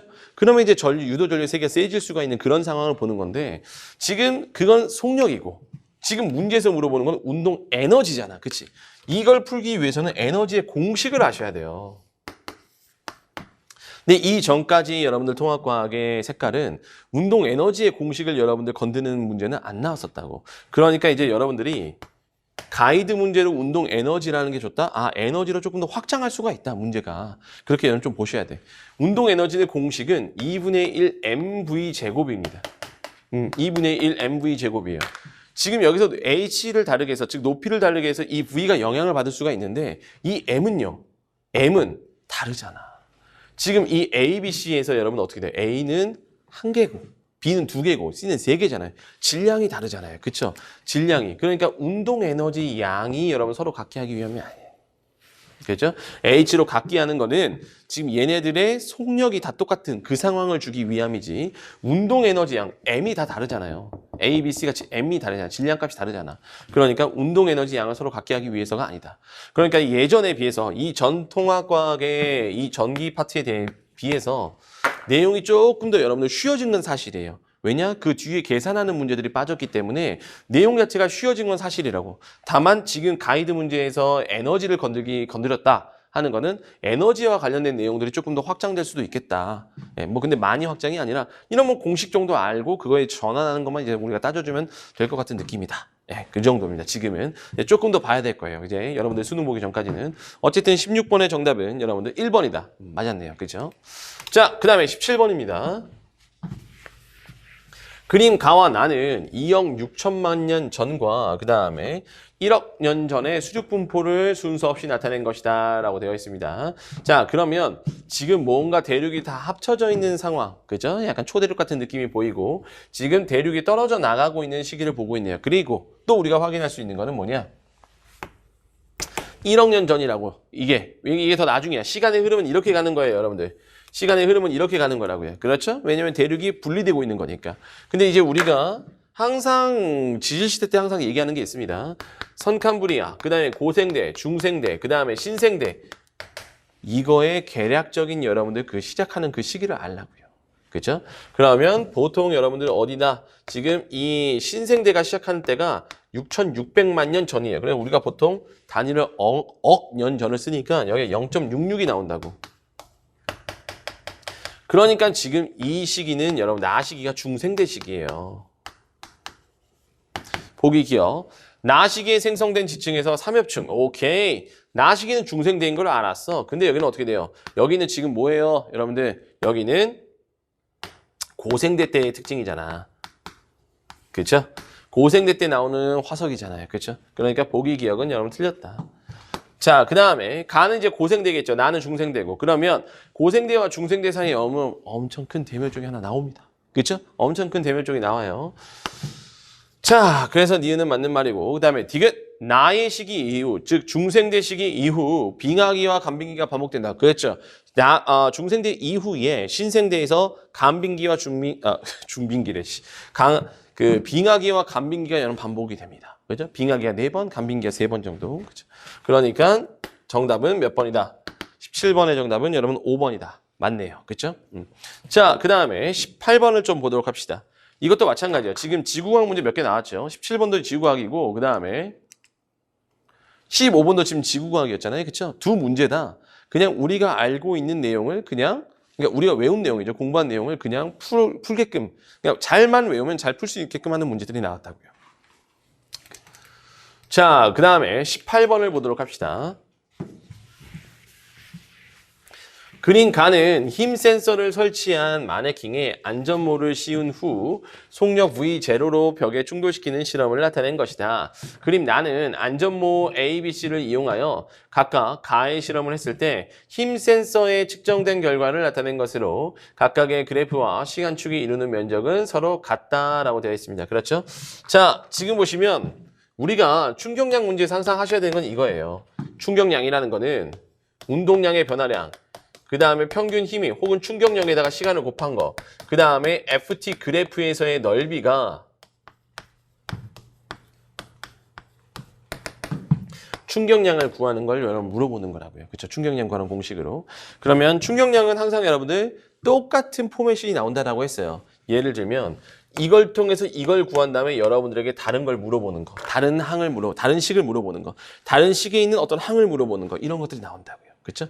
그러니까 충격량은 여러분들 이 공식만 잘 외워주시면 됩니다. 그러면 이 문제에서는 여러분 어떻게 돼 있어요? 지금 특정하게 뭐 어떤 힘이 있는 것도 아니에요. 그냥 V0라는 속력으로 그냥 쭉 가는 겁니다. 그렇죠? 그리고 마지막에는 어떻게 돼? 부딪히니까 정지가 되겠죠. 그렇죠? 그러니까 운동량의 변화량이 충격량인데 얘가 지금 처음에 하는 그 운동량이 벽에 부딪혀서 정지가 되는 그 순간까지 그러니까 속력이 0이 되는 그 순간까지 운동량의 변화량이 충격량이 될 거예요. 그죠? 그랬을 때 어쨌든 충격량이 같은 상황에서 그 충격량을 받는 그 시간이 어떻게 되냐에 따라서 받는 충격력이 달라지는 그걸 보여주고 있는 건데 기억. 충돌 시간 분해 마네킹이 받은 충격량의 크기가 가장 작은 경우를 물어봤어요. 지금 IA와 IB와 지금 IC는 다 같아요. 문제에서 지금 뭐라고 했어요? 그래프와 시간축이 이루는 면적이 서로 같다라고 했는데 이게 지금 뭐예요? 이 넓이가 F와 시간의 그래프의 넓이가 충격량이라 했잖아. 그러니까 지금 우리가 지금 여기서 지금 문제에서 물어보는 이 상황에서 마네킹이 받는 충격량은 어떻게 돼요? 이게 지금 다 같다고요.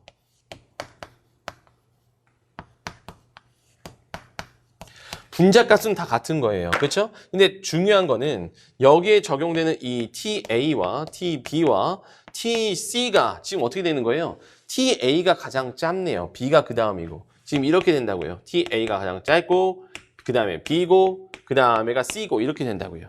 그렇죠? 자, 그러면 분모값 이건 수학쌤이 알려주는 거잖아요. 그렇죠? 수학쌤이 알려주는 거잖아. 이게 여러분들 짝을수록 이 분수값은 커진다. 그치? 왜? 지금 분자값들은 다 똑같잖아요. 분자값들은 다 똑같은 상황에서 분모값이 이게 제일 작으니까 지금 이 분수값이 여러분들 가장 큰 경우가 A인 겁니다. 가장 큰 경우가. 그 다음에 니은 B를 이용한 충돌 실험에서 마네킹의 운동량의 크기는 자 벽과 충돌이 일어난 다음에 이렇게 발생하는 걸 얘기를 하는 건데 T1일 때가 속력이 가장 빠른 게 아니죠. 충돌이 일어나기 전에가 속력이 가장 빠른 거지. 그치? 그러니까 니은도 틀렸다. 머리 가해지는 충격을 줄이는 데는 C가 A보다 효과적이다. 그렇죠. 왜? 지금 충격량은 어차피 다 똑같아. 충격량은 다 똑같다고요. 그러면 이 충격량을 최대한 더 길게 받아야 오랫동안 나눠서 받아야 내가 받는 힘이 줄어드는 거잖아요. 그렇죠? 그럼 시간이 가장 긴 게 누구였어요? C잖아. 그치? 그러니까 C가 가장 효과적이다. 오케이? 그래서 18번의 정답 2번 맞네요. 그렇죠? 좋습니다. 자, 그 다음에 19번. 충격량은 지금 여러분 사실 물리 문제가 지금 계속 보시면 그런 아까 전에 봤던 뭐 이론적인 부분에서 조금 더 확장시키는 그런 거나 좀 건들지 계산 문제는 지금 저번부터 계속 느끼지만 딱 정해져 있어요. 그 틀이 정해져 있다고요. 통합과학에서 지금 물리가. 그러니까 물리가 앞으로 또 어떻게 이제 건들지는 모르겠으나 지금까지 나온 걸 이제 토대로 이제 좀 얘기를 해보면 문제를 계산하는 물리 문제를 계산하는 거에 있어서 이게 크게 여러분을 괴롭힐 수 있을까 싶긴 해요. 지금까지는 그래요. 예, 연습을 한다. 몇 번, 이게 반복적으로 좀 몇 번 연습을, 다른 것도 마찬가지겠지만 너무 그 전과 색깔이 비슷해요. 15개정 교육과정과. 그러니까 문제의 난이도가 확 뭐 자료 해석 같은 것도 나오지도 않고 단순하게 계산이나 이제 이론적인 걸 물어보니까 크게 여러분들, 예, 물리는 지금까지 나온 분위기로는 좀 그렇다. 예. 오히려 지금 보시면 이 전 영상에서도 말씀드렸지만 생명이나 지구과학 같은 데서 오히려 자료 해석 같은 게 좀 많아지는 느낌이고 물리, 화학, 계산 문제는 딱 정해져 있는 틀에서 나오는 느낌입니다. 자, 19번입니다. 표는 이중나선 구조 DNA의 모형을 만들기 위해 준비한 당, 인산, 염기, 결합선 부품 각각의 개수를 그림은 완성된 DNA 모형 X를 나타낸 것이다. X는 표의 부품으로 만들 수 있는 정상적인 이중나선 구조 DNA 모형 중 뉴클레오타이드의 수가 가장 많은 모형이다 라고 나와 있습니다. 그렇죠? 준비물인 거야, 준비물. 준비물 이렇게 하고 이제 이렇게 X라는 DNA를 만든 건데 기억. 헥산의 기본 단위체는 우리가 헥산이라는 건 크게 우리가 DNA와 RNA를 배웁니다. 근데 DNA든 RNA든 어쨌든 우린 기본 단위체는 뉴클레오타이드라고 그러죠. 염기라고 하네요. 그죠? 기억은 틀렸습니다. 그 다음에 니은 X에서 인산의 총 개수는 56개다라고 되어 있는데 자 보세요. 이거를 이해하기 위해서는 이 문제를 우리가 풀기 위해서는 여러분들이 그걸 아셔야 돼요. 상보적 결합. 이것도 생명 문제도 마찬가지입니다. 예전에 비해서 이 어기 단원에 해당되는 문제들이 조금 더 많이 좀 진화된 형태예요. 지금 기존에 우리가 상보적인 결합을 알고 조금 더 간단한 구조에서 여러분들에게 푸는 문제들이 나왔는데 이건 이제 조금 더 진화된 문제다라고 볼 수가 있는 겁니다. 자, 그러면 뭘 아셔야 되냐? 아데닌의 짝은 타이민이다. 이걸 아셔야 돼요. 아데닌의 짝은 타이민이다. 그러니까 아데닌이 있으면 맞은편에 무조건 타이민이 와야 된다. 그걸 말씀을 드리는 거고 구아닌이 있으면 맞은편에 무조건 사이토신이 와야 된다라는 겁니다. 그렇죠? 지금 가운데에 이렇게 제가 이렇게 처리한 거는 이거는 수소 결합을 얘기를 하는 거죠. 수소 결합도 이 정도도 이제 어느 순간 건들지 않을까 싶습니다. 그죠? 아데닌과 타이민 사이에서는 수소가 이중 결합, 그 다음에 구아닌과 사이토신 사이에서는 수소가 삼중 결합으로 이렇게 세팅이 되어 있습니다. 그러니까 조금 문제가 생명지구가 계속 반복적으로 말씀드리지만, 네, 이게 조금 더 이제 문제의 진화가 계속 나타나고 있는 상황이에요. 자, 그러면 니은 X에서 인산의 총 개수를 물어보네요. 굉장히 신선하죠. 왜냐면 보통 이제 어떤 특정 염기를 주고 염기 개수를 물어보거나 그러는데 인산의 개수를 물어본다고요. 그렇죠? 자, 그럼 해봅시다. 아데닌이 15개 있고 여러분은 타이민이 20개 있어. 그러면 타이민이 더 5개 더 많다고 하더라도 어쨌든 여기에서 들어갈 수 있는 아데닌과 타이민의 개수는 15개밖에 안 돼요. 그렇죠? 그 더 적은 15개밖에 안 된다고. 그러니까 아데닌이 지금 15개 있고 얘가 20개가 있다라고 할지언정 짝을 이룰 수 있는 건 15개밖에 안 되는 거지. 얘가 더 적잖아. 그렇죠? 자, 이렇게 되는 거고요. 그 다음에 구아닌과 사이토신도 마찬가지입니다. 지금 보시면 13개가 있고 여기가 25개가 있어. 사이토신이 13개래. 그럼 얘가 25개 있다라고 한들 13개와 짝을 이룰 수 있는 건 13개밖에 없는 거죠. 그렇죠? 그러면 이 DNA, X라는 이 DNA에 들어갈 수 있는 염기가 총 몇 개예요? 30개, 26개, 총 56개가 되는 거죠. 그렇죠? 여기에는 토탈 56개의 염기가 들어가는 겁니다. 그럼 56개의 염기가 있다는 거는 56개의 인산기가 있다는 거고 56개의 디옥시라이보스가 있다는 거지. 그렇지? 왜냐하면 뉴클레오타이드라는 게 당과 인산과 염기가 1대1대 1이기 때문에 그렇습니다.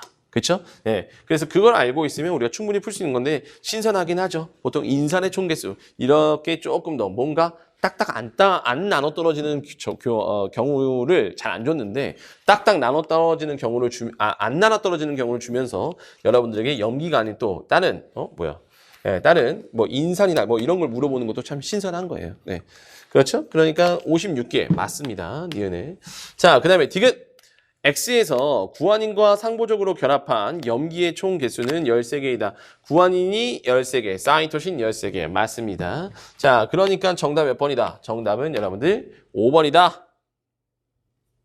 맞네요. 그죠? 아, 좋아요. 자, 그 다음에 20번 봅시다. 다음은 지구 표면에서 구슬의 운동에 대해 알아보는 실험이다. 이거죠. 저 역시 중력 단원의 문제거든요. 그럼 여기서도 보시면 아시겠지만 이게 지금 이론적인 부분이 아니에요. 여러분들 이론적인 부분이 아니라 계산적인 부분이 아니라 그냥 여러분들에게 이 운동을 이해하고 있냐 이론적인 부분에서 여러분들 문제를 내는 거라고요. 그러니까 이제 평가원도 아는 거죠. 이미 사실 15개정 교육과정부터 여러분들 많이 그런 게 이미 많이 알려져 있어요. 그러니까 이거는 지금 여러분 다 공부한다는 전제하에요. 모든 학생들이 공부한다는 전제하에 계산을 여러분들에게 요구하는 부분에서 크게 변별이 안 되는 거지.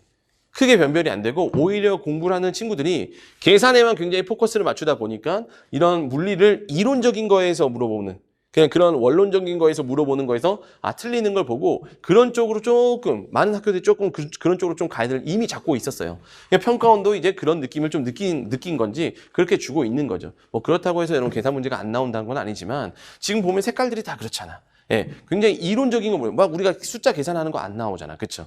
그러니까 전기도 그렇고 여기도 그렇고 그쵸? 이것도 그냥 그래프 여러분 이 상황을 자유낙하랑 수평 방향으로 던진 물체 운동을 중력과 관련해서 여러분들이 중력과 그러니까 즉 높이와 중력과 그러니까 중력 가속도겠죠. 그다음에 수평 방향 던진 거리 이런 이론들을 여러분들이 잘 이해하고 있냐라는 걸 문제를 물어보고 있다고요. 이것도 그렇고 우리가 아까 전에 봤던 뭐예요?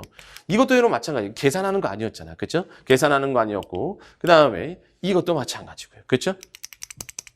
물리 문제가 지금 그런 색깔을 좀 보여주고 있어요. 그런 문제를 나올 거라고 봅니다. 이렇게 이론적으로 물어보는 문제가. 자, 그럼 볼게요.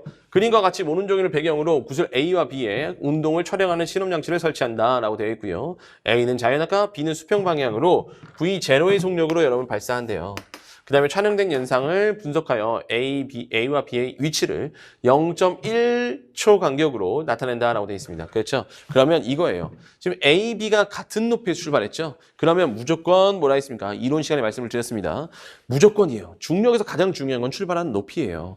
높이가 같다? 그러면 물체의 운동 시간이 같다. 지면에 도달하는 시간이 같다로 여러분 접근을 하셔야 되는 겁니다. 그렇죠? 그리고 걔네들이 같은 시간대는 무조건 같은 위치에 있어요. 그러니까 지금 보시면 0.1초 때 여기 A가 여기 있다면 B도 무조건 똑같은 위치에 있어야 돼.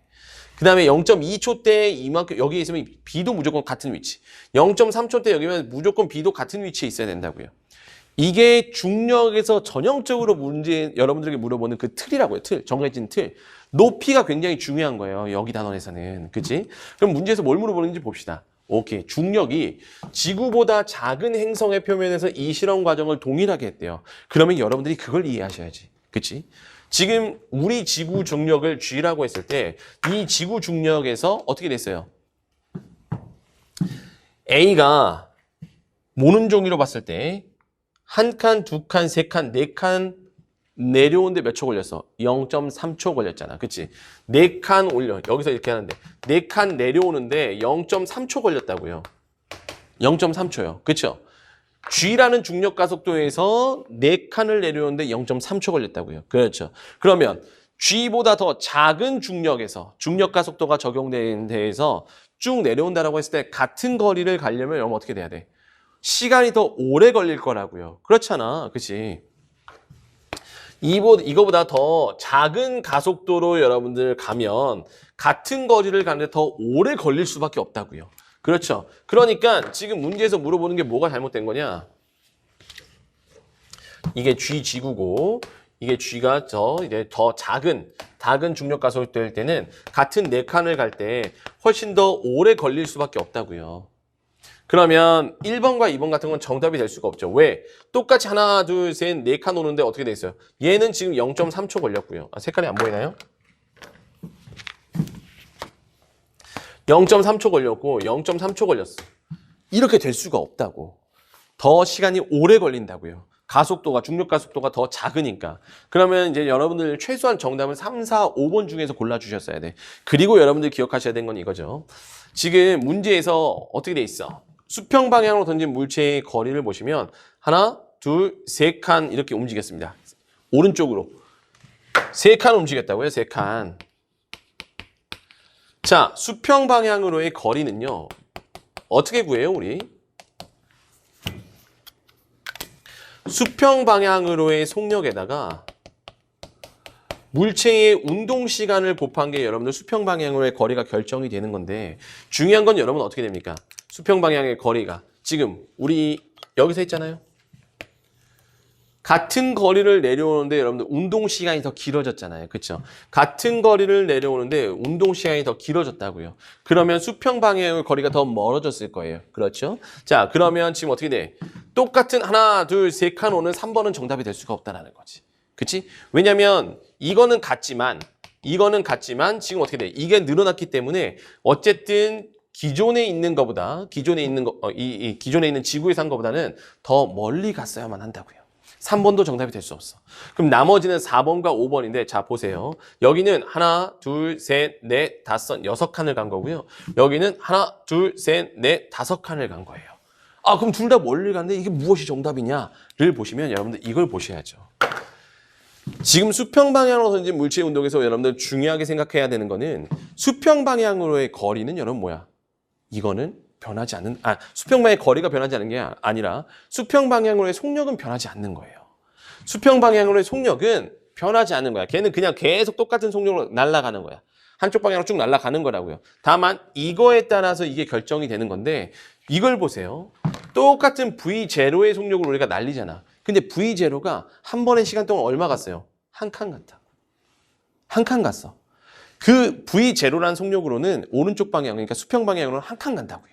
그러니까 얘는 총 0.3초 됐으니까 3칸 간 거잖아. 그치? 그러면 지금 문제의 상황에서 얘네가 지금 둘 다 공이 찍힌 걸 보세요. 하나, 둘, 셋, 넷, 5개. 여기도 하나, 둘, 셋, 넷, 5개. 0.5초 걸렸다고요. 지금 지구에서는 4칸 간데 0.3초 걸렸는데 여기는 4칸 간데 0.5초 걸린 거라고. 그치? 그럼 0.5초 동안 물체의 운동 시간이 적용이 된 거야. 0.1초 동안 한 칸 가는데 0.5초 동안 그럼 몇 칸 가겠어요? 5칸을 가겠죠. 같은 속력이니까. 그러니까 정답이 5번이 되는 거예요. 그렇죠? 이런 거 계산 문제예요? 아니에요. 지금 여러분들이 알고 있는 이론을 얼마나 더 정확하게 잘 파악하고 있냐를 물어보는 거예요. 그렇죠? 자, 그 다음에 21번. 한번 만나볼까요? 네, 맞습니다. 그죠? 자, 그 다음에 21번. 다음은 2, 3주기 원자 번호가 서로 다른 W, X, Y, Z와 인체를 구성하는 원소의 질량비에 대한 자료이다. 이것도 마찬가지예요. 신선하죠? 그러니까 원소의 주기성이랑 단원과 그 다음에 생명체 구성 물질의 단원을 여러분 같이 섞어 놓은 겁니다. 섞어 놓은 거예요. 자, 그럼 역시나 똑같이 해보세요. 지금 2, 3주기라고 했기 때문에 주기율표 쓰세요. 오래 걸리는 것도 아니잖아. 리, 배, 붕, 탄, 질, 산, 불, 내, 나, 마, 알, 규, 인, 황, 염, 아 이렇게 되어 있죠? 자, 이렇게 되어 있는 상황에서 일단 차례차례 읽어봅시다. W는 3주기 2족이래요. 오케이, 그럼 뭐예요? 얘잖아.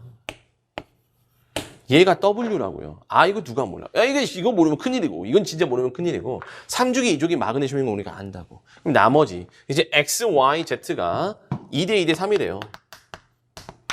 뭐가? 원자과 전자수의 비가요. 그쵸? X, Y, Z가 2대 2대 3이래. 이거는 원자과 전자수를 얘기를 하는 거예요.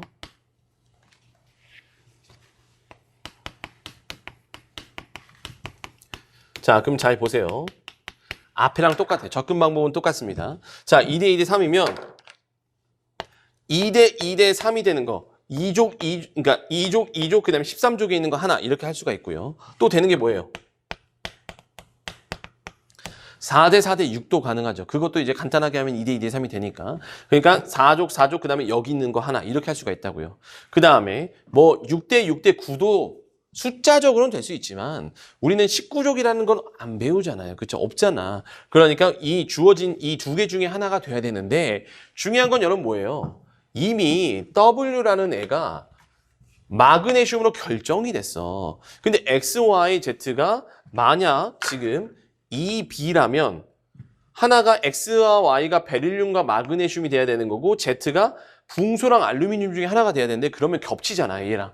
겹치잖아요. 그러니까 얘가 될 수가 없는 거예요. 2대 2대 3이 될 수가 없는 거라고요. 우리는 4대 4대 6에서 찾아주셔야 되는 겁니다. 그러면 지금 어떻게 돼요? 얘가 4, 4, 6 이렇게 돼야 되는데 지금 잘 보세요. 원자 번호는 Y가 Z보다 크대요. Y가. Z는 여기 중에 하나입니다. 그렇죠? 그리고 X, Y는 여기 중에 하나인데 만약 Y가 얘가 된다면 어쨌든 여러분 어떻게 돼요? 여기 중에서 얘보다 큰 거, 얘가 얘네들보다 큰 건 없어요. 그러니까 Y는 무조건 얘가 돼야 되는 거야. 얘가 X가 돼야 되는 거죠. 그리고 Y가 Z보다 원자 번호가 커야 되니까 Z는 얘가 되는 거죠. 이렇게. 되게 퍼즐 맞추기 같지 않습니까? 그쵸? 보드게임 하는 것 같아. 그렇죠? 그렇게 지금 문제들이 보통 많이 나와 있어요. 원소의 주기성이랑 결합 파트에서는요. 지금 여기도 보시면 결합도 아마 섞여 있을 걸. 그렇죠? 결합 나오잖아. 그쵸? 이런 거 결합도 나오는 거예요. 자, 그리고 인체를 구성하는 여러분들 원소의 질량비 같은 경우는 외우셔야 돼. 이건 항상 기본적으로 외우고 시작하는 게 몇 개 있어. 우주는 수소가 많고 그다음에가 헬륨, 지구는 철, 산소, 규소 이렇게 하는 거 몇 개 외우는 게 있어요. 인체는요. 산소, 그다음에가 탄소예요. 그렇죠? 지각은 산소, 규소, 알루미늄 이 네 개는 여러분 외우고 시작하셔야 되는 겁니다. 그럼 기억 봅시다. W는 여러분들 금속 원소이다라고 하는데 W 마그네슘이잖아요. 금속 맞아요. 그렇죠? 기억은 맞는 말이고. 그다음에 니은 기억은 X이다라고 되는데 X는 여러분 탄소예요. 근데 기억은요 산소라고요. 안 맞아요. 그다음에 디귿 광합성을 하는 식물은 YZ2라고 했는데 YZ2도 아닙니다. 그렇죠? 광합성은 다시 한번 말씀드리지만 이산화탄소랑 물을 반응물로 사용을 해요. 그러니까 지금 YZ2는 될 수가 없죠. CO2가 돼야 되니까. 그렇지? 그래서 정답 몇 번이다? 21번의 정답은 1번이다. 그렇죠? 이것도 신선하죠. 그러니까 원소의 주기성은 앞으로 문제는 계속 이런 식으로 나올 거예요. 우리가 앞에서 풀었던 거. 9A, 6, 뭐 이런 거 했었잖아. 9A 몇 A였죠? 3A 뭐 이런 거 했었잖아. 그런 것처럼 이렇게 조건을 주고 여러분들에게 찾아가게끔 하는 문제들이 나올 겁니다. 그러니까 조금 더 그냥 직접적으로 물어보는 것보다 조금 더 시간이 걸리게끔 하는 문제. 어쨌든 탐구는 항상 여러분들 느끼셔야 되겠지만 아마 타임어택 싸움이 있을 거예요. 그 25문제를 제한된 시간 내에 풀어야 되잖아요. 그렇죠? 그런데 그 범위가 좀 많다 보니 그거에서 좀 여러분들이 타임 어택을 느낄 수 있게끔 하는 문제들이 아마 점점 좀 나올 겁니다. 이것도 그런 거의 일환 중에 하나고. 자, 그 다음에 22번입니다. 오케이, 이것도 신선하죠. 지금 이것도 직권의 변화 파트에 해당되는 문제입니다. 예전에는 이거는 근데 참 되게 참 그래요. 이제 항상 이제 여러분들 선배 이 전 교육 과정에서 여기 할 때도 항상 이제 이런 것들을 건드는 학교들 들고 저도 항상 강조했던 부분들이 있거든요. 이게 판의 이동이라는 게 보통 이제 우리가 발산이나 그다음에 그 뭐 수렴이나 이런 걸 할 때 이게 양쪽으로 그냥 벌어지냐. 그러니까 이동 방향이 반대인 경우를 보통 일반적으로 문제집이나 교과서에서 줍니다. 그러니까 반대. 그다음에 이것도 벌어질 때도 반대, 모일 때도 반대, 이렇게 방향을 서로 반대로 주는 경우가 있는데 항상 수업 시간에, 제 수업을 들으시는 분들은 알 거예요. 항상 수업 시간에 말씀드리지만 이게 같은 방향에서 속도가 달라서 발산과 수렴이 나오는 경우가 나올 수가 있다. 그게 이미 높은 수준에서 지구과학 문제에서 나온다라는 걸 항상 말씀드렸는데 이게 평가원에서 이제 여기죠, 그죠? 여기서 이제 대학 수학능력시험 예시문항 문제지로 가이드로 그런 문제를 준 거예요. 그러니까 충분히 이제 조금 더 높은 수준의 자료 해석 문제를 주는 경우가 나오기 시작한 거라고요, 지구과학에서. 지금 보시면 화살표의 길이로 여러분들에게 속도를 주고 있습니다. 속도를. 그러면 지금 해양판과 해양판이 둘 다 같은 방향이지만 A에 비해서 B가 더 빠르잖아요. 그럼 두 판 사이가 결국은 멀어진다고요. 그러니까 이 기억에서는 여러분들 발산형 경계가 나오는 거예요. 그 다음에 잠시만요. 뭔 색깔 하나 안 꺼낸 것 같은데. 그렇네. 봅시다. 발산형 경계가 나오는 거라고요. 그 다음에 BC를 보시면 역시나 같은 방향으로 움직이고 있지만 어떻게 돼요? B가 따라잡고 있는 상황인 거예요. 그럼 결국 만나니까 여기서는 수렴이 되겠죠. 수렴이 되는데 오케이, 또 만났는데 뭐가 만나고 있어요? 밀도가 큰 해양판이 밀도가 작은 대륙판을 만나는 거니까 오케이, 이거는 섭입형 경계가 나타나겠구나. 이렇게까지 이제 우리가 해석을 할 수가 있는 거예요. 그럼 보기 기억 봅시다. 기억 하부에서는 상승은, 여긴 발산이잖아. 그러니까 어떻게 돼? 상승하는 거죠. 그렇죠? 기억은 정답이고. 그다음에 니은 B에 대한 C의 이동방. 자, 이건 결국 우리 초등학교 중학교 때부터 다 하던 거야. B에 대한 C의 이동 방향은 어떻게 해요? 서쪽으로 되는 거죠. 그렇죠? 지금 얘네들의 실제 이동 방향은 오른쪽이지만 얘네들의 지금 간격이 지금 줄어들고 있는 거잖아. 그렇지? 그러니까 얘에 대한 얘의 이동 방향은 이쪽이다. 이게 어디죠? 제가 뭐 너무 오래돼서 기억 아마 중학교 때 물리 같은 데서 나오지 않나 싶은데요. 그죠? 네, 맞습니다. 그다음에 디귿. B에서는 호상열도. 자, 이것도 마찬가지죠. 발달하는 지형을 여러분들이 외우고 계셔야 되는 거잖아. 호상열도라는 건 여러분 전형적인 어디? 수렴형 경계에서 나오는 겁니다. 그렇죠? 수렴형 경계. 근데 지금 여기서 이렇게 보셨을 때 수렴형 경계 중에서도 어디? 밀도가 작은 판 쪽에서 여러분 생기는 거예요. 그러니까 지금 밀도가 큰 B 쪽에서는 호상열도가 형성되지 않다. 정답 몇 번이다? 22번의 정답은 여러분들 3번이다. 오케이, 정답. 그렇죠. 자, 그 다음에 23번입니다. 이것도 마찬가지예요. 이게 지금 생명 파트에서의 문제도 역시나 길어졌죠? 길어지면서 여러분들에게 그 읽으면서 순간적으로 뭔가를 놓쳐서 실수를 유발하게끔 하는 문제들로 진화가 된 거예요. 그러니까 생지가 좀 더 이렇게 됐죠. 무슨 계속 생지만 강조하는 것 같은데, 지금까지 색깔은 좀 그래. 근데 내용을 읽어보면 막 특별하게 어려운 건 없어요. 그렇죠? 다만 이제 보면서 여러분들이 실수, 뭔가를 놓치시면 안 된다라는 거. 다음은 카탈레이스에 의한 과산화수소 분해의 반응을 활용한 것이다 라고 나와 있습니다. 그럼 기본적으로 여러분들은 과산화수소의 그걸 아셔야지.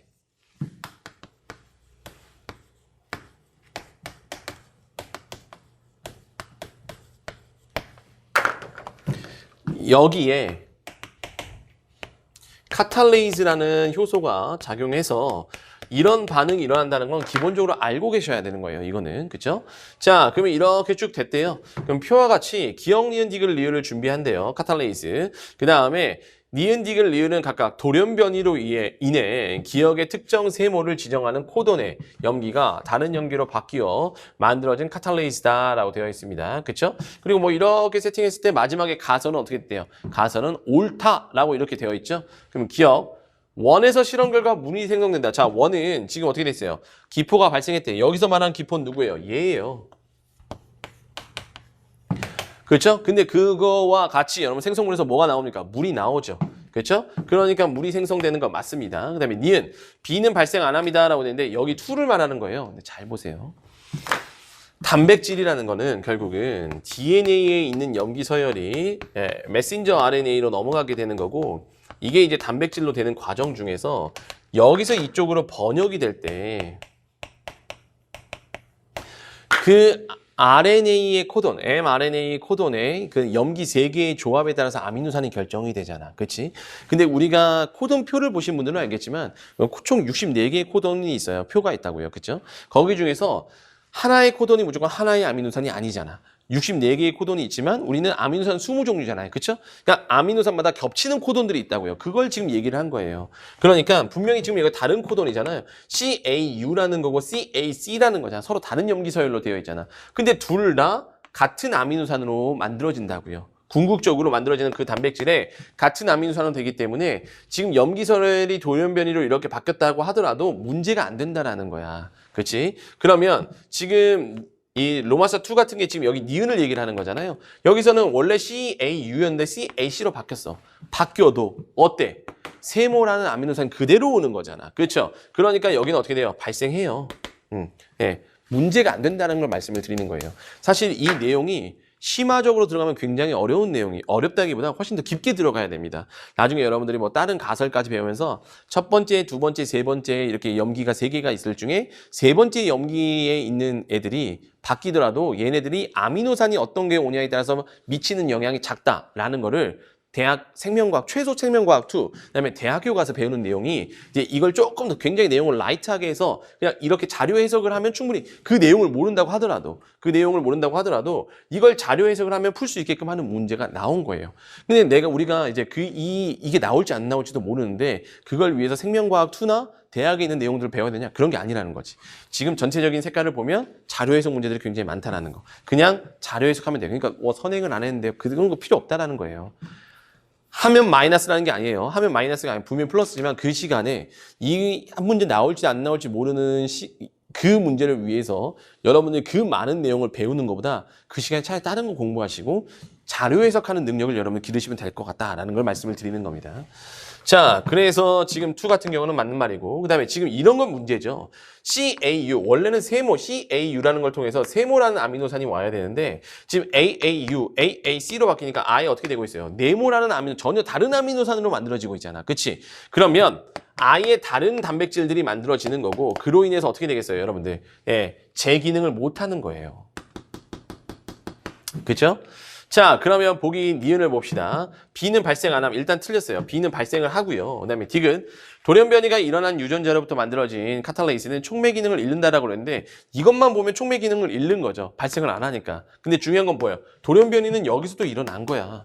돌연변이가 일어났는데 중요한 거는 그게 같은 아미노산으로 돼서 문제가 안 일으켰을 뿐이에요. 그렇죠? 그러니까 지금 가설은 옳다라고 했는데 지금 이 디귿에 나오는 이게 가설로 된다? 그럼 여기가 부합하지가 않잖아요. 그렇죠? 그러니까 틀렸다. 정답은 몇 번이다? 1번이다 라고 할 수가 있는 거죠. 오케이? 맞아요? 맞네요. 그렇죠? 자, 그 다음에 24번입니다. 오케이. 자, 24번.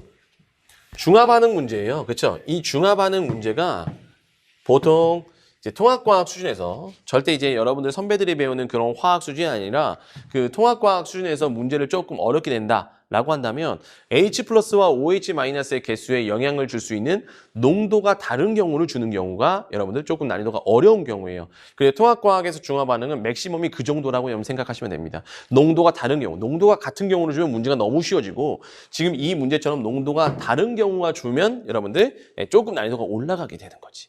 그럴 때는 이제 여러분들이 농도를 미지수로 설정해서 여러분 하시는 걸 이제 하시면 되는데 그런 것보다 우리가 딱 사이즈를 봤을 때 굉장히 빠르게 접근할 수 있는 게 있다면 그게 어떻게 하는지 좀 알려드릴게요. 자, 보세요. 지금 확실하게 모든 데이터가 나와 있는 게 지금 가해 조건입니다. 그렇죠? 그럼 가해 조건을 일로 빼세요. 따로 뺄게요. 지금 가해 조건을 빼시면 지금 HCl이 자 H 플러스 그 다음에 Cl 마이너스 그 다음에 Na 플러스 그 다음에 OH K 플러스도 쓰죠. OH 마이너스 이렇게 총 5가지의 종류가 있습니다. 그죠? 5가지의 종류가 있는데 중요한 건 여러분들 우리가 뭘 확인할 수 있어요? 예. 지금 남아있는 이온의 B가 다 똑같아. 근데 중요한 거는 여기서 지금 가라는 걸 전부 다 혼합했을 때 여기서 나올 수 있는 이온의 개수는 5개인데요. 5개인데 지금 남아있는 이온이 여러분들 몇 개? 4개밖에 없다라는 거는 우리가 흔히 중화 반응에서 알잖아요. 그렇죠? H 플러스와 OH 마이너스가 만나면 없어집니다. 물이 돼서. 그렇죠? 1대1로 만나서 물이 돼서 없어지는 게 중화 반응인데 2개 중에 하나는 지금 없어졌다는 거예요. 그렇죠? 없어졌다는 거야. 근데 여기서 이제 하나 눈여겨보셔야 되는 게 있어. 몇 번 이제 여러분들이 이렇게 B를 주면서 푸는 문제가 나온다? 몇 번 풀다 보면 여러분들 익숙해지는 게 있어요. 자, 보세요. 뭔지 몰라. H 플러스가 남았는지 OH 마이너스가 남았는지 몰라. 그럼 모르는 거야. 그렇죠? 다만 우리가 확인할 수 있는 거는 둘 중에 뭐가 남았든 그 둘 중에 하나와 Cl 마이너스와 Na 플러스와 칼륨 이온이 어떻게 된다는 거야. 그 B가 똑같다라는 거예요. 그러니까 지금 여기 가에서 이거의 개수와 이거의 개수와 이거의 개수가 똑같이 남았다는 거야. 똑같이 남았다는 거죠. 그럼 여러분들 그걸 생각하셔야 돼요. H 플러스와 CL 마이너스는 어때요? 얘네들의 개수는 똑같아. 그러니까 HCl 10ml 안에 여러분들 몇 개의 H 플러스와 CL 마이너스가 있는지는 모르겠으나 얘네들이 착 이온화됐을 때 생성되는 개수는 똑같다고요.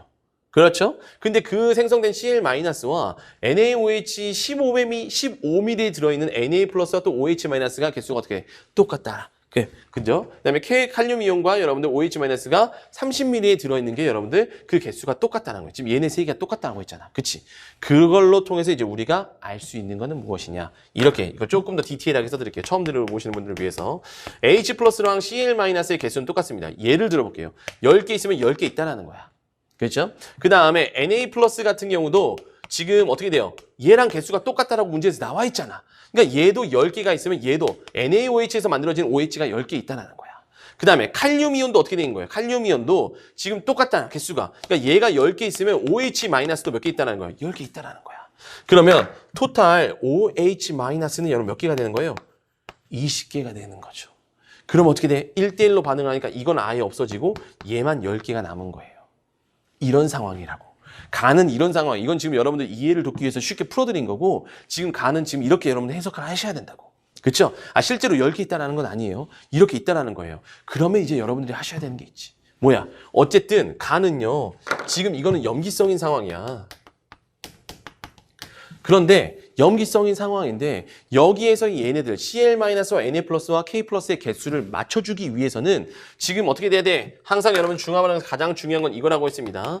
H+든 뭐든 이온의 개수는 농도 곱하기 부피로 여러분들이 구하는 거고 부피는 보통 문제에서 제시가 된다고요. 그럼 쟤네들의 개수를 다 통일시키기 위해서는 여러분들이 일정 농도를 곱해 주셔야 되는데 그 농도의 비가 어떻게 되냐? 30으로 맞춰주면 되잖아요. 최소 공배수가 다 맞잖아요. 그렇죠? 그러니까 3대, 2대, 1이 된다라는 거지.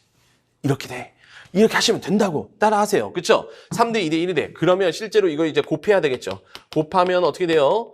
여기는 30이 되니까 자, 여기다 이제 써봅시다.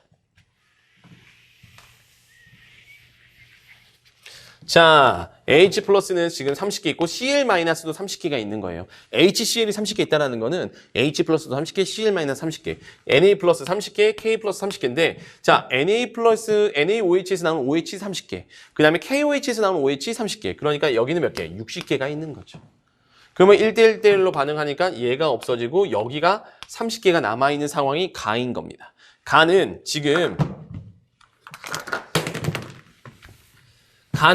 여러분들 어떤 상황이냐? OH-가 지금 30개가 있는 상황이에요. OH-가. 그죠? OH-가 30개가 있는 상황이다. 자, 그리고 지금 나머지도 다 똑같아요. 여기도 B는 다 똑같아. 농도는 다 똑같다고요. 그럼 여기는 지금 어떻게 해? 60개, 40개, 15개가 있는 거라고요. 농도비는 똑같으니까, 여러분들. 이렇게요. 이렇게 있는 겁니다. 그러면 지금 여기는 반응을 하고 나서 뭐가 남겠어요? 55개의 여러분들 몇 개야? 55개의 OH-가 있고 60개의 여러분들 H+가 있으니까 여기는 산성이 될 거예요. 몇 개가 있는? H+가 5개 있는. 그렇죠? 자, 그 다음에 여기도 똑같아요. 3 곱하기 2 곱하기 이거는 3, 2, 1은 농도야. 우리가 가를 통해서 구한 거고. 그러니까 여기는 75개, 여기는 30개, 그 다음에 여기는 15개. 하니까 지금 여기는 45개의 OH-가 있고요. 75개의 H+가 있으니까 빼면 몇 개 남아요? H+가 30개 지금 남아있는 상황이죠. 그렇죠? 이것도 뭐예요? 산성인 상황이에요. 자, 여기에서 지금 문제에서 물어본 거는 우리가 중화반응이라는 걸 하게 되면 중화열이 나와서 온도가 올라가게 돼요. 근데 중화반응이라는 건 결국 H+와 OH-가 1대1로 만나서 물을 생성하는 반응이 중화반응이라 했잖아. 그러니까 지금 여러분들이 따져주셔야 되는 건 이거예요. 가장 농도가 높아지려면, 높은 온도가 되려면 물을 가장 많이 생성을 해야 됩니다. 물을. 그러면 지금 T1에서는, 즉 가에서는 물을 몇 개 생성해냈어요? 물을 30개 냈죠? 그쵸? H 플러스 30개가 없어졌으니까. 나에서는요, 지금 물을 55개 만들어냈습니다. 그렇잖아. 그렇죠? 그 다음에 다에서는요, 물을 45개 만들어낸 거예요. 그럼 이걸 통해서 우리가 짐작을 해보면 온도가 가장 높은 상황은 T2, 그 다음에가 T3, 그 다음에 T1이 되는 거죠. 이렇게 되는 거예요. 그러니까 문제에서 가장 큰 값을 고르라고 했으니까 여러분들은 T2를 골라주셨어야 되는 거고요. 그 다음에 지금 가와 다를 여러분들 섞어주라고 했어요. 그러면 가와 다에서 남은 용액들을 보시면 가에서는 OH-가 30개가 남고요. 다에서는 H+가 30개가 남으니까 그 두 개를 섞으면 뭐가 되겠어? 중성이 되는 거지. 그치? 안 남잖아요. 그 아무것도 안 남으니까 중성이 되는 겁니다. 그죠? 그래서 24번의 정답은 4번. 맞네요. 그쵸? 이런 식이에요. 그러니까 지금 이런 식의 문제가 이미 많은 학교에서 수준 높은 문제로 좀 나오고 있는 거예요. 농도가 다른 경우. 여러분들이 이 농도를 찾아주는 것부터 시작하는 문제가 나오는 겁니다. 근데 이거를 원론적으로 접근하면 이제 HCl의 농도를 A, NaOH 농도를 B, 그 다음에 KOH 농도를 C 이렇게 미지수로 설정을 해준 다음에 여러분들 그 미지수를 찾아가는 문제를 주는데 그렇게 원론적으로 하셔도 돼요. 아이고, 네. 여기서는 지금 여러분들 어떻게 되는 거예요? 우리가 결국은 그 농도 B를 좀 찾아주시면 되는 거잖아요. 농도 B를. 그래서 이제 그런 식으로 몇 번 이렇게 연습을 하다 보시면 이렇게 나올 수 있는 게 나옵니다. 그렇죠? 그런 것들을 이제 이 화학 문제도 아마 여기서 큰 틀에서 벗어나지는 않을 거예요. 오케이? 좋습니다. 자, 그다음에 마지막 25번 문제입니다. 누가 뭐 잘못 누르셨나 봐요. 깜짝 놀랐네요. 자, 25번. 그림은 태평양 적도 부근 해역에서 관측한 20도시의 등수온선의 깊이를 시간에 따라 나타낸 것이다 라고 되어 있습니다. 그러니까 되게 놀랐던 건 뭐냐면 지금 이렇게 가이드 문제가 주는 걸 이제 주면서 이 지구과학에 있어서 이 부분에 있어서 약간 통합과학에서 벗어나는 범위를 지금 건드린다라는 거예요.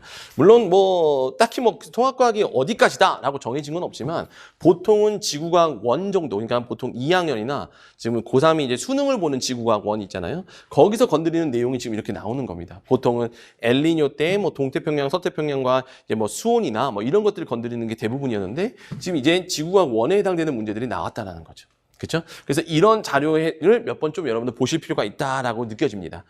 20도시 등수온선이라는 거는 그 20도시에 해당되는 그 깊이가 어디냐 그걸 얘기를 하는 거예요. 그 다음에 여기서는 또 어떻게 돼 있냐 마지막에 없네요. 그렇죠? 그 정도만 여러분들 기억을 해주시면 됩니다. 그죠? 자, 봅시다. 그럼 이걸 해석하셔야 되는데, 자, 보세요. 지금 엘니뇨라는 것 자체를 여러분들 그렇게 생각을 하셔야 돼요. 엘니뇨는 무역풍의 약화입니다. 이거는 이제 우리가 그냥 통합과학 배우면서 다 아시는 내용이에요. 무역풍의 약화로 벌어지는 거예요. 그래서 원래는 뜨거운 물이 쫙 서쪽까지 가줘야 되는 건데 약화가 되니까 그렇게 많이 못 가게 되는 거죠. 그래서 평상시에는 이렇게 세팅이 되는 것들이 지금 많이 안 가니까 이렇게 수면이 좀 낮아지는 경우를 얘기를 하는 거예요. 파란색이 엘니뇨 때인 거죠. 이렇게요. 그래서 이제 여러분들이 그걸 좀 따져주셔야 됩니다. 자, 그래서 엘니뇨 다시 한번 말씀드리면 엘니뇨 때는 이제 무역풍이 약화가 되기 때문에 동태평양 쪽에 여러분들 뜨거운 건이 많이 세팅이 되어 있는 거고요. 그러니까 지금 엘니뇨 때는 깊이가 어떻게 되겠어요? 깊이가 조금 더 뜨거운 기온이 있어서 20도씨가 되는 깊이가 조금 더 여러분 깊어진다라고 이제 우리가 해석을 할 수가 있겠죠. 20도씨가 되는 게요. 그렇죠? 자, 그러면 보기 기억을 봅시다. 니은은 동태평양이다라고 되어 있는데 지금 이거를 보실 때 그래요. 지금 어쨌든 엘니뇨가 된다. 엘니뇨가 됐을 때 방금 전에 말씀드렸지만 무역풍이 약화가 돼서 그 20도씨가 되는 깊이가 깊어진다라고 했잖아요. 그렇죠? 그럼 엘니뇨 때 깊어지는 상황을 보시려면 여러분들 동태평양에서 깊어지는 거니까 여기가 동태평양, 여기가 서태평양이다라고 이제 우리가 해석을 할 수가 있는 거고 그 다음에 그렇게 깊어지는 시기가 언제냐? 엘니뇨 때다. 라는 걸 이제 우리가 확인할 수가 있다고요. 그렇죠? 그렇게 확인할 수가 있는 겁니다. 자, 그래서 보기 기억은 여러분들 틀렸다. 그 다음에 니은 A의 기억의 강수량의 편차는 양의 값이다 라고 되어 있는데 A 때, 즉 엘니뇨 때, 즉 동태평양에서의 강수량의 편차는 여러분들 양입니다. 그렇죠. 평상시에 비해서 B가 더 많이 옵니다. 그렇기 때문에 양의 값이 되는 게 맞고요. 그 다음에 디귿, 이걸 말씀드린 거예요. 니은의 해수면의 높이 편차는 지금 해수면의 높이 편차와 그 다음에 그 기억이 뭐예요? 동태평양의 해수면의 높이 편차 값은 A가 더 작죠. 엘니뇨 때가 더 작잖아요. 이게 해수면인데 엘니뇨 때가 더 작습니다. 해수면의 높이차. 평상시가 더 깊고요. 크고요. 이제 차이가. 동태평양과 서태평양의 차이가 더 크다라는 걸 말씀을 드리는 거예요. 그래서 디귿은 틀렸다. 니은이 여러분 정답이 되는 겁니다. 오케이? 오케이, 좋습니다. 자, 이렇게 해서 여러분 어떻게 돼요? 우리가 전체적인 그 문제들을 다 풀어봤는데 지금 확실한 거는 이번 가이드 문제들을 풀어보면서 우리가 확실한 거는 생지에 대한 게 역시 확실히 조금 더 많이 진화가 이루어진 느낌이고요. 물리나 화학은 조금 더 항상 틀에 좀 박혀있는 느낌입니다. 이제 조금 더 이제 앞으로도 여러분들이 아직 이게 가이드 문제가 나왔을 때는 지금 여러분들이 보셨을 때 수능까지는 아직 조금 기간이 남아있는 시점이라 조금 더 우리가 지켜봐야 돼요. 앞으로 또 문제가 어떤 식으로 될지 평가 문제들 계속 이제 평가원에서 어떤 식의 색깔을 띌지는 보셔야 되겠지만 확실한 거는 그리고 수능에서도 충분히 그렇게 나올 수 있을 거라고 생각이 드는 거는 자료 해석 문제는 확실히 많이 나올 거다. 그래서 자료 해석을 하는 연습을 좀 여러분들 하시는 게 중요하다. 그래서 그거와 관련된 문제들 연습을 좀 수능 보기 전까지 하시는 게 여러분들에게 있어서 가장 여러분들 베스트일 것 같다라는 걸 좀 말씀을 드리면서 저는 이제 영상을 여기까지 마무리하고 다른 이제 영상에서 찾아뵙도록 하겠습니다. 오케이? 좋습니다. 여기까지 하시죠.